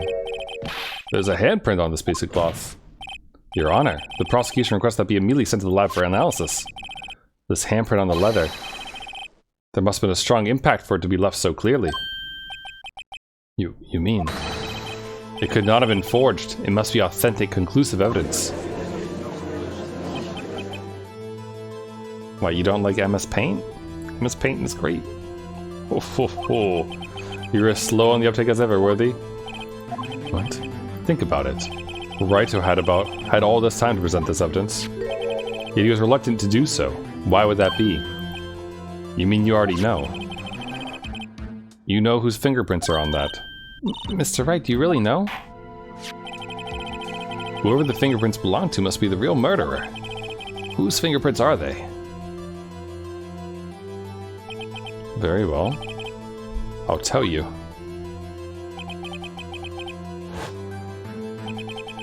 Should be okay now. Everything's proceeding as predicted. Wait, what do you mean it's an IDE with paint?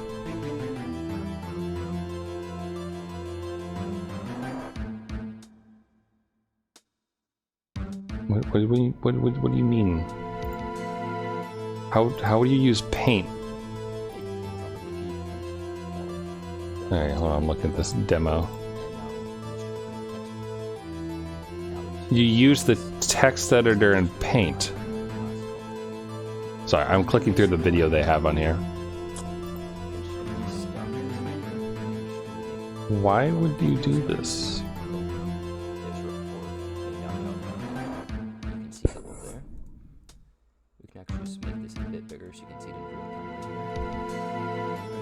Why would you...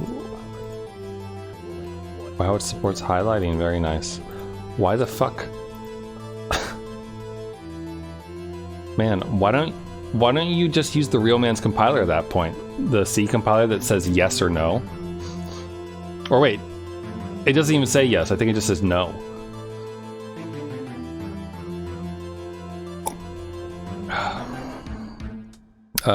As far as IDE goes, I use Sublime Text a lot of the time in a terminal. And then for other things, like I've been fiddling around with Game Maker recently, so I use Game Maker's IDE. And like Visual Studio Code for a couple small things here and there on for personal projects. But most of the time I just use Sublime Text, just your handy dandy text editor. The person to whom these fingerprints belong to is...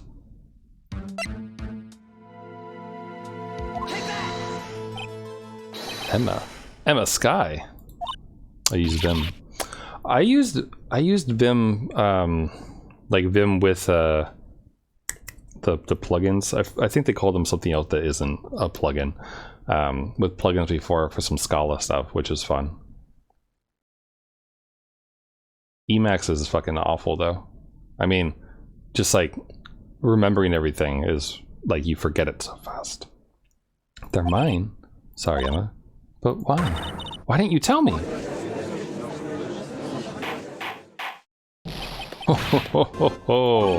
You're really something, Righto. You knew this girl did it all along, and you still tried to pin the murder on me. So it's true. Tragic but true. This girl really did shove Prosecutor Marshall to his death. How could you? You monster! Miss Sky, you knew whose fingerprints those were all along, yet you acted like she really didn't. Miss Sky, it's not over yet. What? I said this trial isn't over yet. Ha! But I'm afraid it is over, boy. Not only this trial, but your career too. You purposely concealed this conclusive evidence. That, my friend, is a serious offense.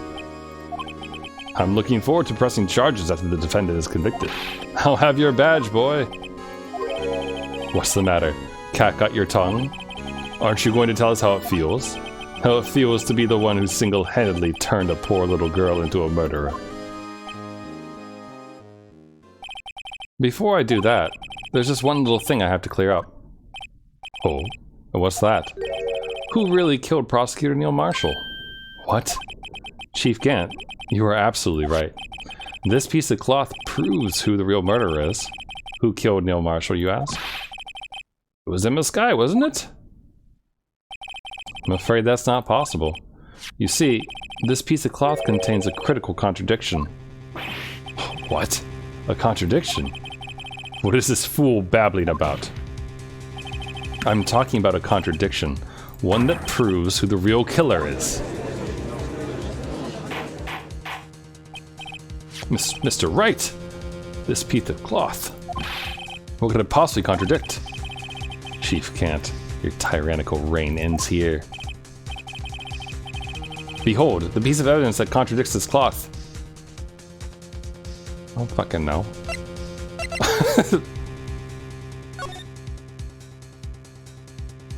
The fact that there should be blood all over it?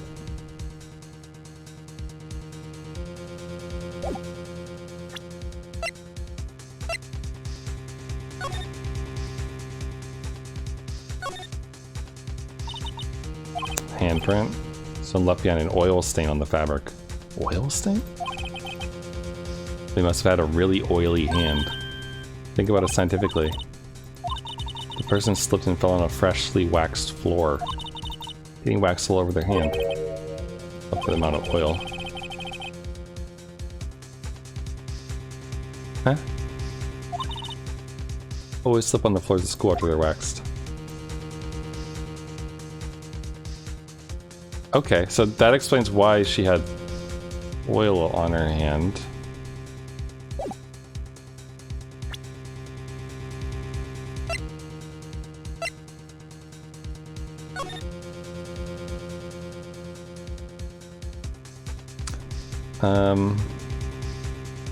What? The piece of evidence that contradicts this cloth.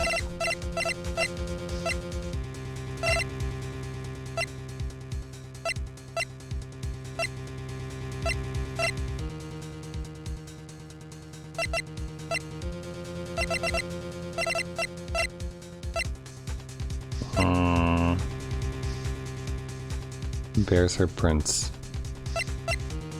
The picture? No? What is this supposed to be? This is the picture Miss Sky took. Take a good look at it. Apparently I'm right. See where the piece of his vest was cut out? Yes, his shirt is showing underneath. Hard to make out with all the blood on his vest though. Exactly my point. His chest is soaked with blood. That's only natural. Oh, oil and blood. His lungs no doubt were punctured, blood pouring out of his mouth. Oh, with that piece of cloth. It's so clean. Wait, there's no blood on it. Ugh. Since Emma Sky's fingerprints are on this cloth, there's no doubt that she shoved the prosecutor aside. However, Mr. Marshall was not impaled on the sword at that time. Oh, this is nonsense. Now then, Chief Kant, let me ask you something. Prosecutor Marshall was not impaled when he was shoved aside. He most likely hit his head on the ground and was knocked out. If so, then tell me, who could it have been? Who could have arrived at the scene before Miss Lana Skye, picked up the unconscious prosecutor, and impaled him on the armor's sword? Then, to make it look like Emma was responsible for the prosecutor's death, said person proceeded to write her name on the jar with the victim's blood. A jar that they broke on purpose to leave behind a clue.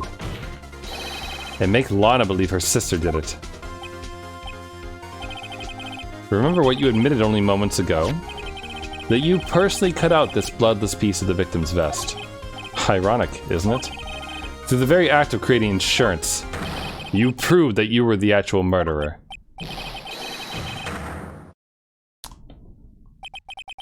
It's finally all over.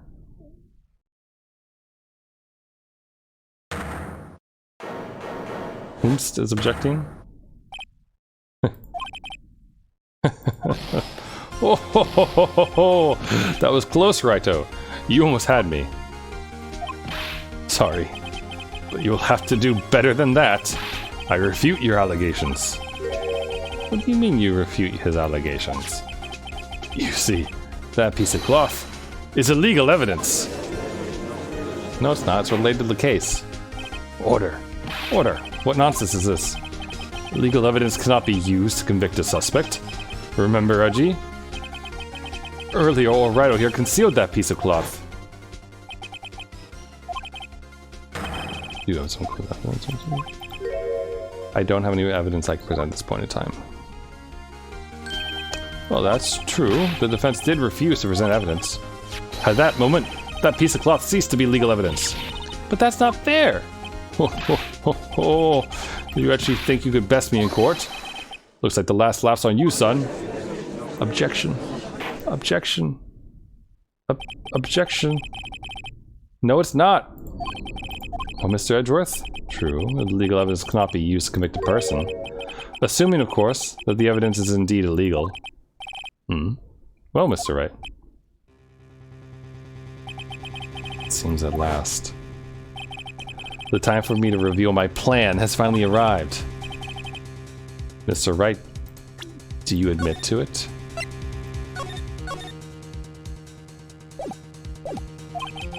That you purposely and illegally concealed this piece of cloth? I admit, I refused to present it at one point. Haha, so the evidence is legal. No, it isn't, Mr. Gant. Huh? It's not that I didn't present evidence then, it's that I couldn't. What do you mean you couldn't? There are certain procedures involved when presenting evidence. No, Wedgie. Don't listen to his lies. He's nothing but a coward. You can't really believe. There is only one issue left to be resolved in this trial. Is this evidence legal or not? Very well. Let us settle this once and for all. Earlier you refused to present evidence. If you can prove your conduct was not in violation of the law, then do so now. Right here, buddy. This is my proof, Your Honor. Evidence law. What's this? I've done my homework too, Chief. Indeed, Emma Skye's fingerprints were on this piece of cloth. However, at that point in time, this was merely a piece of cloth, nothing more. What? You see, it's written right here in this book. The second rule of evidence law. Rule 1. No evidence shall be shown without the approval of the police department. I found this piece of evidence myself, inside your safe. Goes without saying I did not have approval from the police department. Rule 2. Unregistered evidence presented must be relevant to the case on trial. And here's the crux of the matter. You see, at the time it was impossible for me to prove the relevance between the cloth and the SO9 incident. What? What kind of nonsense is this? You want relevancy? Just take one look at this picture and... Sorry, but can you recall, when was the picture presented? That was only shown only a few moments ago. No. He's right. At the beginning of today's trial, that piece of cloth was still meaningless. The person who gave it value as evidence was you, Damon Gant. I mean, they care. Edgeworth said that he's gonna prosecute me, or he's gonna press charges against me about it. But we'll wait for that to happen. Maybe he'll provide us bail money. You yourself confessed to a certain truth. Let me verify this once more. On the day of the crime, you personally cut out this piece of the victim's vest? Oh, yes. No. It was then that you approved this cloth as conclusive evidence. Yes, you, the chief of police, personally approved this cloth. The only person who could have cut this from the victim's vest is the one who stood before Prosecutor Marshall in his final moments. In other words, the real murderer. And there's only one person who that could be. Blah, blah, blah. Damon Gant, the killer was you.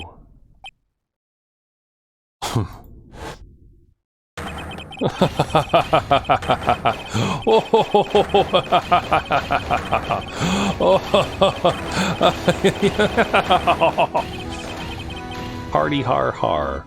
Hardy har har. I knew I should have gotten rid of him. That good-for-nothing scum.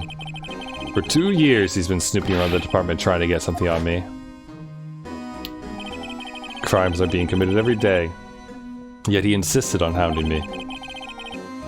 Well, your crime wasn't exactly petty. He wanted to reinvestigate the case. He recruited Angel Starr, then convinced Bruce Goodman. Detective Goodman? Yeah, that's right. If the evidence is transferred, I'll lose my only chance to find out the truth. Please, you've got to help me. Goodman turned him down, as he ought to. Still, Jake Marshall didn't know when to quit. He stole Goodman's ID card and tried to take the evidence. Goodman came to me that day. He wanted to file a lost item report. I went with him to the evidence room. Then all of a sudden he decided to speak out. Ooh, the truth. What are you talking about, Goodman? Can you please reopen the investigation, Chief? Can't transfer the evidence out. There are too many questions left unanswered. He opened his evidence locker, and as he was taking the evidence out, he said, "It's not too late. I'm gonna hand all this over to Marshall." Well, to be honest, I was a bit taken aback by his words. I had a bad feeling when he came to see me. I never thought he'd bring up SO9. That's when I saw it. That accursed knife.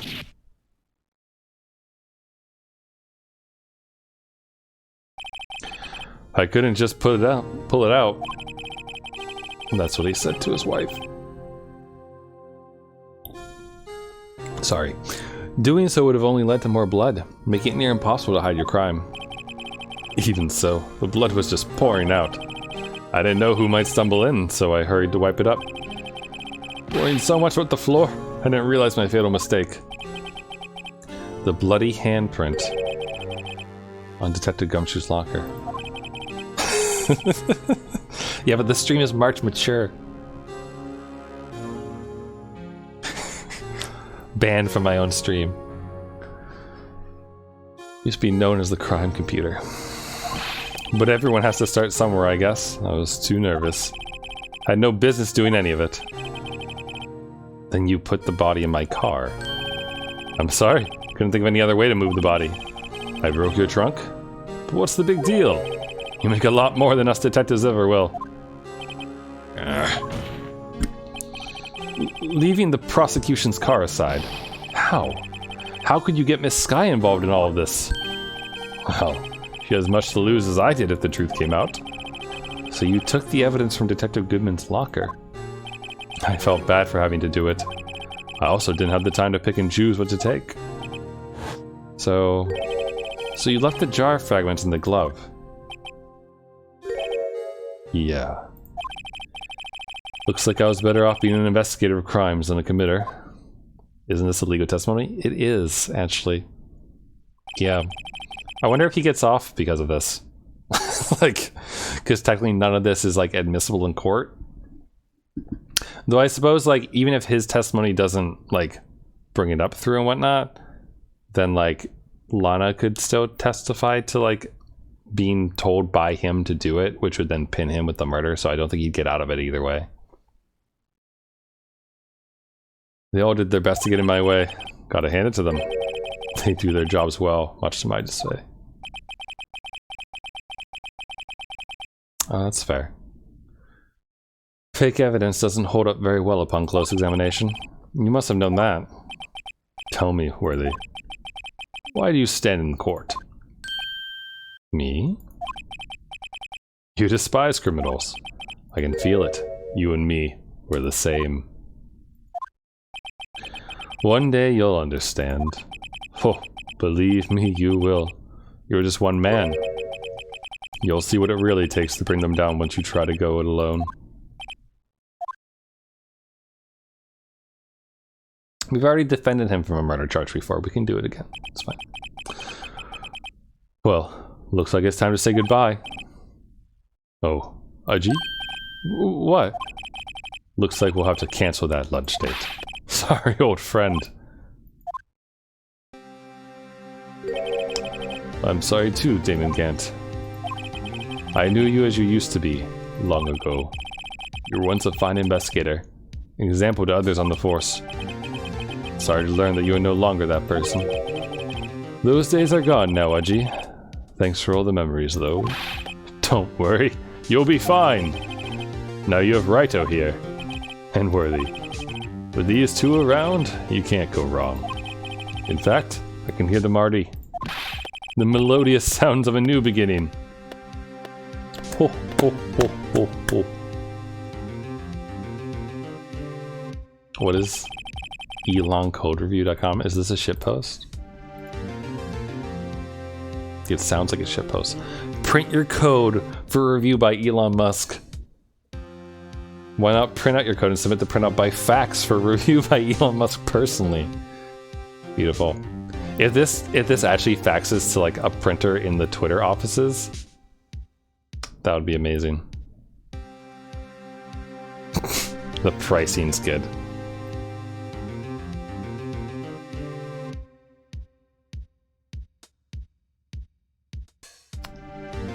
$15 billion starter, 44 billion tweet level, 120 billion enterprise level. Very nice. Very nice. There are two things I want you to understand. Yes. First, your sister never hurt anyone. Second, Damon Gant betrayed you from the beginning. You see, Miss Sky, you no longer have any reason to keep silent. You're right. When this trial is over, I'll tell everything. All that I've done these past 2 years, from the time I had Gant help me forge evidence up until today. So, seems all the questions raised in this trial have been answered. Sorry, Miss Sky. Couldn't get you out of all your trouble. My, what high standards you have for a rookie. I can see why Mia thought so highly of you. Who knows? A few years from now, you just might make it to the top. Aw, she smiled for the first time. Look, she's not cold anymore. Isn't that nice? I owe you my thanks, Mr. Wright. Miss Sky. And to you too, Mr. Edgeworth. You suffered every bit as much as I have over these past few days. Believe me, I know how much of an ordeal it's been for you. It was nothing. Liar. I was worried the pressure might break you, and yet, you rose above it all and guided Mr. Wright to victory. You've done well, Mr. Edgeworth. Stop it. I only did my job. Look at our cute little tsundere. In light of this case, it seems a good self-examining is in order for all of us. Miss Sky? Yes, Your Honor. You are innocent of murder. However, although the Chief blackmailed you, the fact is you still acted as his accomplice. A trial will be scheduled for these crimes at a later date. Yes, I understand, Your Honor. There's something amusing about all this. Why are you smiling? It's been a long time, Your Honor. A long time since I felt free of these heavy chains.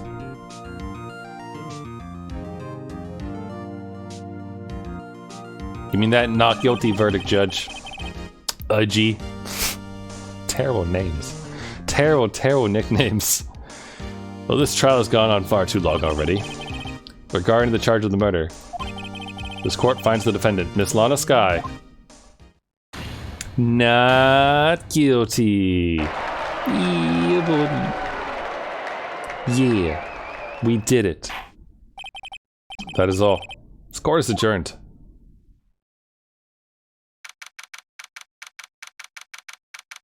(5:03 p.m.) Whew. Imagine being in a courtroom for 7 hours.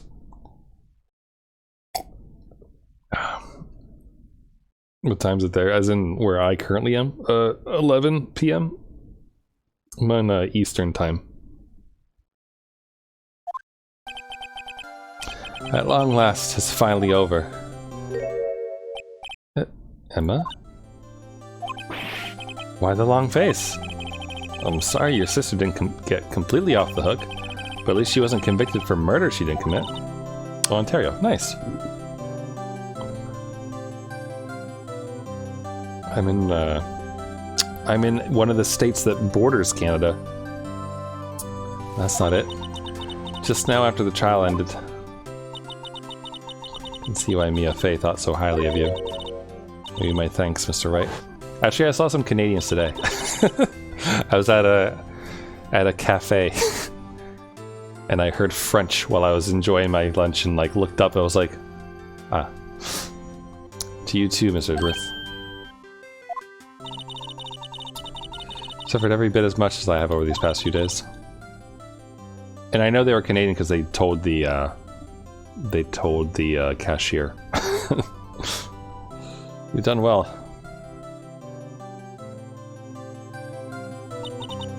You know, did my best. But Lana didn't say a single word to me. Hope I'm not interrupting anything, pals.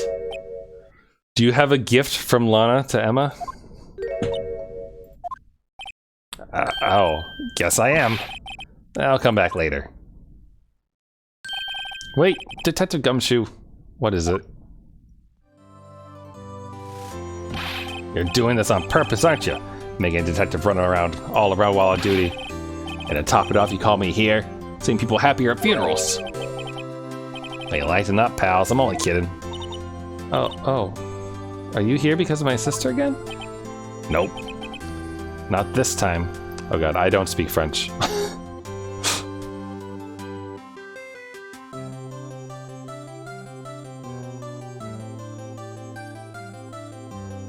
Oof, sorry if I just hit the mic at all. Nope, not this time. Came today because of you, pal. Me? That's right. Thought you'd like to see someone. Happy music. And it's actually a happy situation this time. Lana, or mostly happy. Should you be doing this? She's still under arrest, you know. I won't tell if you won't. Emma, I owe you an apology. It's okay, sis. Don't worry about it. That day 2 years ago. It was the first time in my life I ever panicked. It was all I could do to keep myself from screaming. All I could think about was keeping you from getting wrapped up in that mess. Sis. I asked Gant to help me cover up the truth. I thought I was doing it for your sake, but now I realize I was wrong. I changed after that day. I had to. It's the only way I could make it through the past 2 years. I knew how much I was hurting you by distancing myself, but I couldn't bring myself to tell you what I did. I was scared. Scared that you'd look at me with those eyes of yours. I was scared of how you'd react if you knew. But sis, you were only doing it for me. No. Huh? I turned my back on you that day. In hiding what I believed to be the truth, I was deceiving you. Sis. Such a fool. Took me all this time to realize it. Emma, I'm so sorry. But sis, you don't have to apologize. I'm happy now. You're happy? Of course. You know, sis, always knew that one day you'd come back. And now you have. Oh, Emma. Emma! And then they hug. I imagine, right? They hug! Called it! No one can change the past. The only thing we can do is strive to make up for our mistakes. Why must we make up for our mistakes, you ask? Because in so doing, we can find the way back to our rightful path. It's from there that we can move on towards a brighter future. At least that's what I felt, watching the two sisters make up. Mr. Wright? Detective Gumshoe? Me? Thank you both for all that you've done. I'm sure we'll meet again someday. Isn't that right, Edgeworth? Edgeworth? Stop hiding and come over here. Alright. Thanks for stopping by, Tech Robo. And thanks again for the bits as well. And it was good chatting with you. And FYI, I mentioned it earlier, but if you want to see more, because as I work through it and whatnot, if you want to see more of the Ace Attorney ones, it will keep happening Monday, Wednesday, Friday at 7:30 Eastern. So, and if I can't stream or something like that, I normally just tweet. Same handle as the Twitch handle on Twitter. So, just FYI. But other than that, good chat. And enjoy your paint IDE. Where was he hiding? I just came to say congratulations. Thank you. Thank you, Mr. Edgeworth. Right. Well, I'll be going now. Mr. Edgeworth, hope you don't blame yourself for what happened. We were the ones who acted corruptly, not you. It's too late for me. No matter what anyone may say, I realize today that I can't correct my mistakes. Mr. Edgeworth. Not only that, but I don't even trust myself anymore. Chief Gant was right. You despise criminals. I can feel it. You and me. Not so different, you and I. One day you'll understand. Oh, believe me, you will. You're just one man. You'll see what it really takes to bring them down once you try to go it alone. But he's not alone, he has me. Together we can rig the defense and prosecution to get them whatever we need. I do despise criminals. I plan to dedicate my entire life to fighting them. But in order to fight crime on my own, I'd need a weapon. It's scary, but I've known that to be true for quite some time now. But Edgeworth? Who knows? Given enough time, I might have tried to pull something like Chief Gant did. That thought terrifies me. That's why I can't continue on as a prosecutor. Edgeworth, don't you understand? Damon Gant and your mentor, Manfred von Karma, were both the best of the best when it came to fighting crime. But they both made the same mistake. You said, in order to fight crime on my own, I'd need a weapon. That may be true, but think back to today's trial. You weren't alone. You were working together with Mr. Wright. And because of that partnership, you were able to present evidence that otherwise would have gone undiscovered. Isn't that right, Mr. Wright? Huh? What? Oh, yeah. Come on, Mr. Wright, show him what Lana's talking about. Evidence, huh? Let's just a save real quick. Something that neither Edgeworth nor I would have been able to find on our own. Literally anything? I don't know the oh, wait. This? The stupid screwdriver?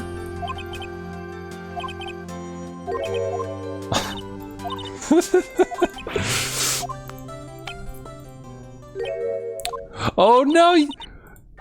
No! Okay, so that's what you get when you get it wrong. What's... Oh, I thought I'd get a retry. Something we wouldn't be able to find on our own. Oh, the evidence list. The two parts of the whole, right? That's the picture I drew. Our counterattack began with this. You had one half of the evidence list, and I had the other. Apart, we wouldn't have been able to completely restore Emma's picture. That didn't just happen to be... That didn't just happen by chance, Mr. Edgeworth. It's time for me to go. Oh, so he says the same thing either way. Mr. Edgeworth, if you'll excuse me, there are still some loose ends that need wrapping up. Take care, Chief Prosecutor. Edgeworth, what will you do now? Well, whatever you do, just remember, you can let what happened kill the prosecutor in you, or you can let it grow. Or they can help you grow. In the end, it's up to you. I know. Seems I owe you my thanks too, right? But what I face now is my problem, sorry. Hiccup. Edgeworth, I'll be waiting for you in court. Farewell.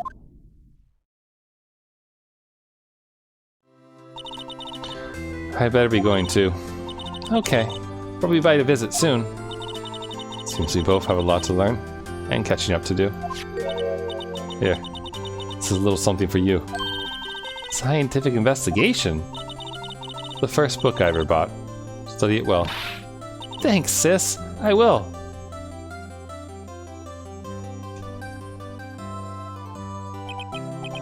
And so, another case came to a close. As for the sisters, I have faith. Faith that their lives have only just begun. Yeah, I mean... Do you think Lana's gonna get away without any jail time for the last 2 years of doing whatever Gant wanted her to? As for me, I think it's time I started on a new journey of my own. A journey to rediscover myself.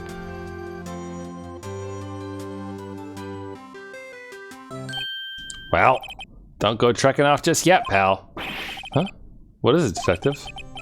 Just a little matter to be resolved about the chief prosecutor.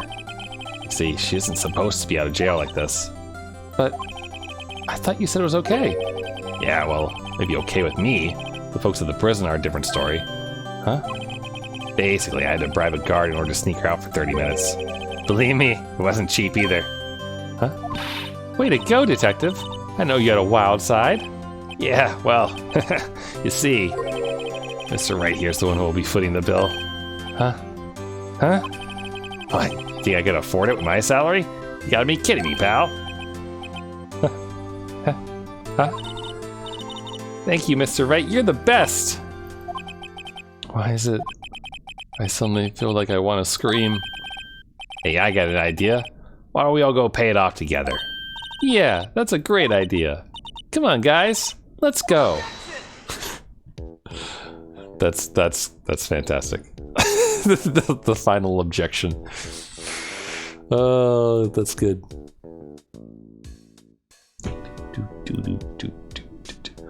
I arranged for a friend of mine to take me to Europe, but I hope she'll be pleased to study under a top corner. As for me, this affair has pretty much ended my days at the prosecution's office. So I'll manage to find my way back to the field somehow. Then I'll be able to investigate crimes together with Emma. Excuse me. Sorry about that.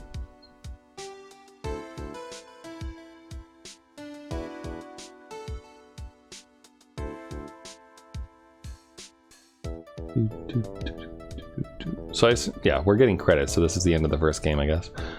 Yikes! I thought I was gone for a moment there. In the end, though, they overlooked my unauthorized investigation of the chief's office. If we penalized you anymore, it'd be worse than firing you. Yep, that's what they said. Just goes to show, you can't shake me off that easily. Pal? No pal at the end of the sentence?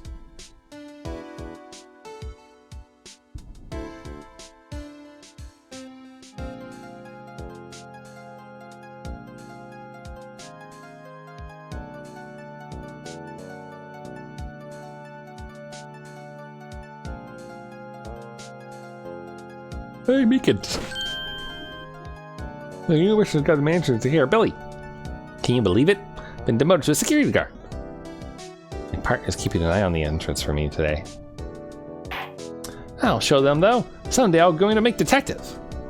Yes, sir. Then I can be just like that Dick Gumshoe. I don't know if that's a smart idea, Meekins. He's a quality individual, but a role model he may not be.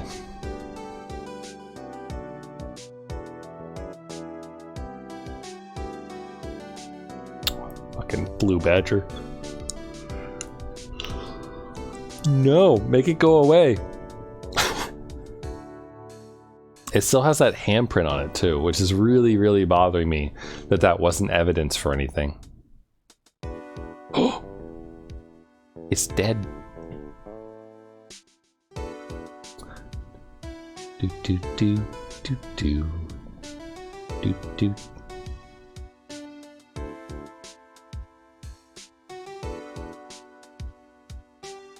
What is it?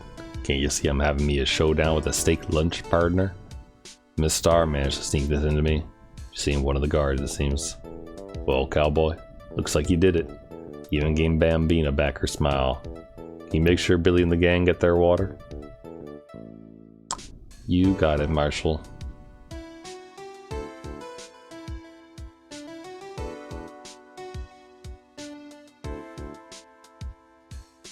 Looks like we won't be seeing each other for a while. As a farewell gift, I put a new meal on the menu, the Wright Way lunch. The top layer tastes as bitter as defeat, but the bottom layer is as sweet as victory. Kids seem to dig the turnabout theme. It's a hot seller around exam time. Just make sure not to eat it backwards.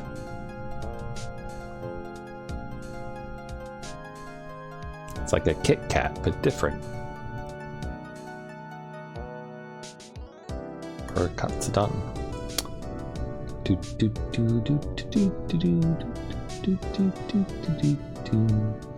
I'll never forget what that young defense lawyer said after the trial. Let's see, what was his name again? Mr. Left?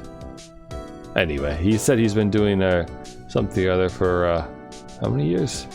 Oh, anyway, got another trial to get to, so I better be... Huh? Oh no, forgot my gavel. Sorry, gotta go. Silly judge.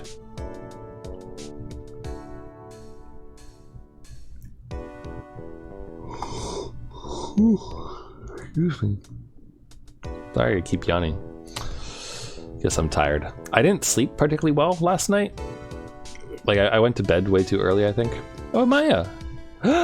Nothing soothes the soul like fresh country air. Still, sometimes I do miss hearing you and your objection. Still, I can't go back until a full-fledged spirit medium. Mystic Maya, afternoon training's about to begin. Come in.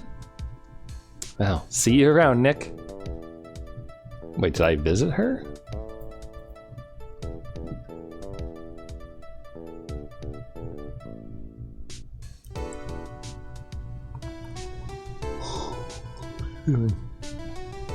Yeah, I went to bed like too early last night and then woke up at like 3 or 4.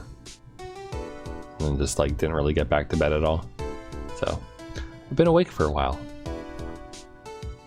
Ooh, Edgeworth. Mr. Edgeworth? Oh, it's a bellboy. Mr. Edgeworth, I brought you your tea. Hmm? What's going on?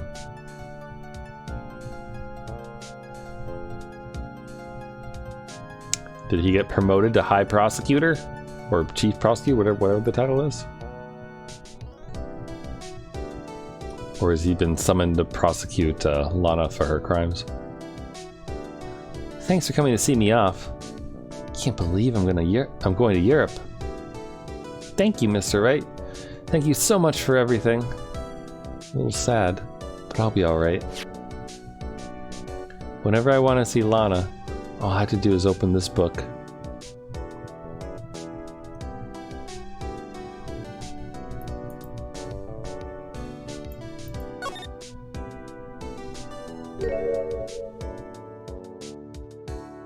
Nice. Oh, look. It's them when they were younger, probably around the time of the incident. Adorable.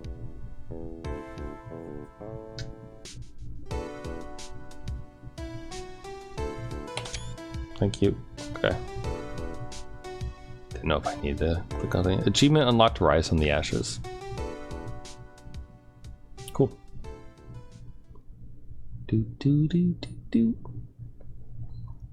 Now is it gonna throw me into the next mystery, or is it gonna like send me back to a selection screen? All right, cool. Well, it sends me back here, so I will press that continue button on Monday. Will be the plan. Good. The only I feel like the only two hiccups was this the spinny puzzle, the match the picture puzzle, and the fact that you had to say that your evidence wasn't conclusive, because that's like opposite of what you normally do. So, but still, that was really fun. That was a really good mystery, and the chief of police was a fun character. So it's gonna be too bad that we don't get to see him anymore. But so we'll find out what happens next time. But for now, I'm gonna go and like brew another cup of tea or something like pleasant to drink, warm preferably, and fire up my Switch to play some more Pokemon. Because I got Pokemon Violet. It is janky as all fuck, and it's kind of hilarious.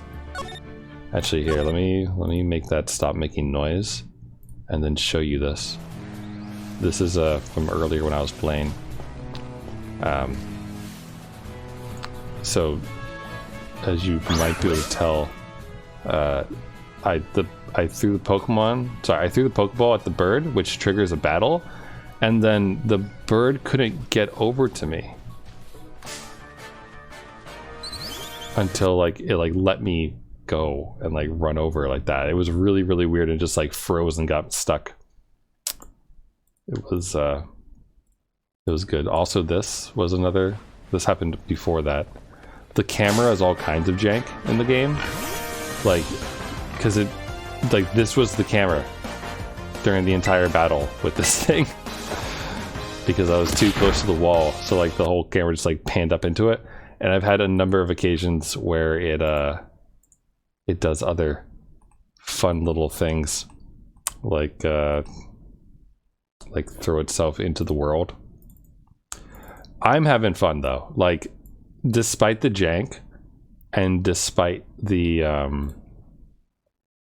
like the fact that it just keeps doing really, really weird things, like, you know, showing you the bottom of the world here or there. I feel like I have at least one or two other ones that do it like that, but yeah, it would be nice if it didn't lag as much, because it really, really does churn quite a bit in the open areas. It needs performance improvements, but it's fun. So I'm going to continue laughing at stupid things happening and enjoy the glitches while they exist. And I hope anyone else who picks up Pokemon does so as well. So have a good rest of your night, rest of your day, whatever time it is where you are, and a nice weekend. And I'll see y'all on Monday. Bye for now.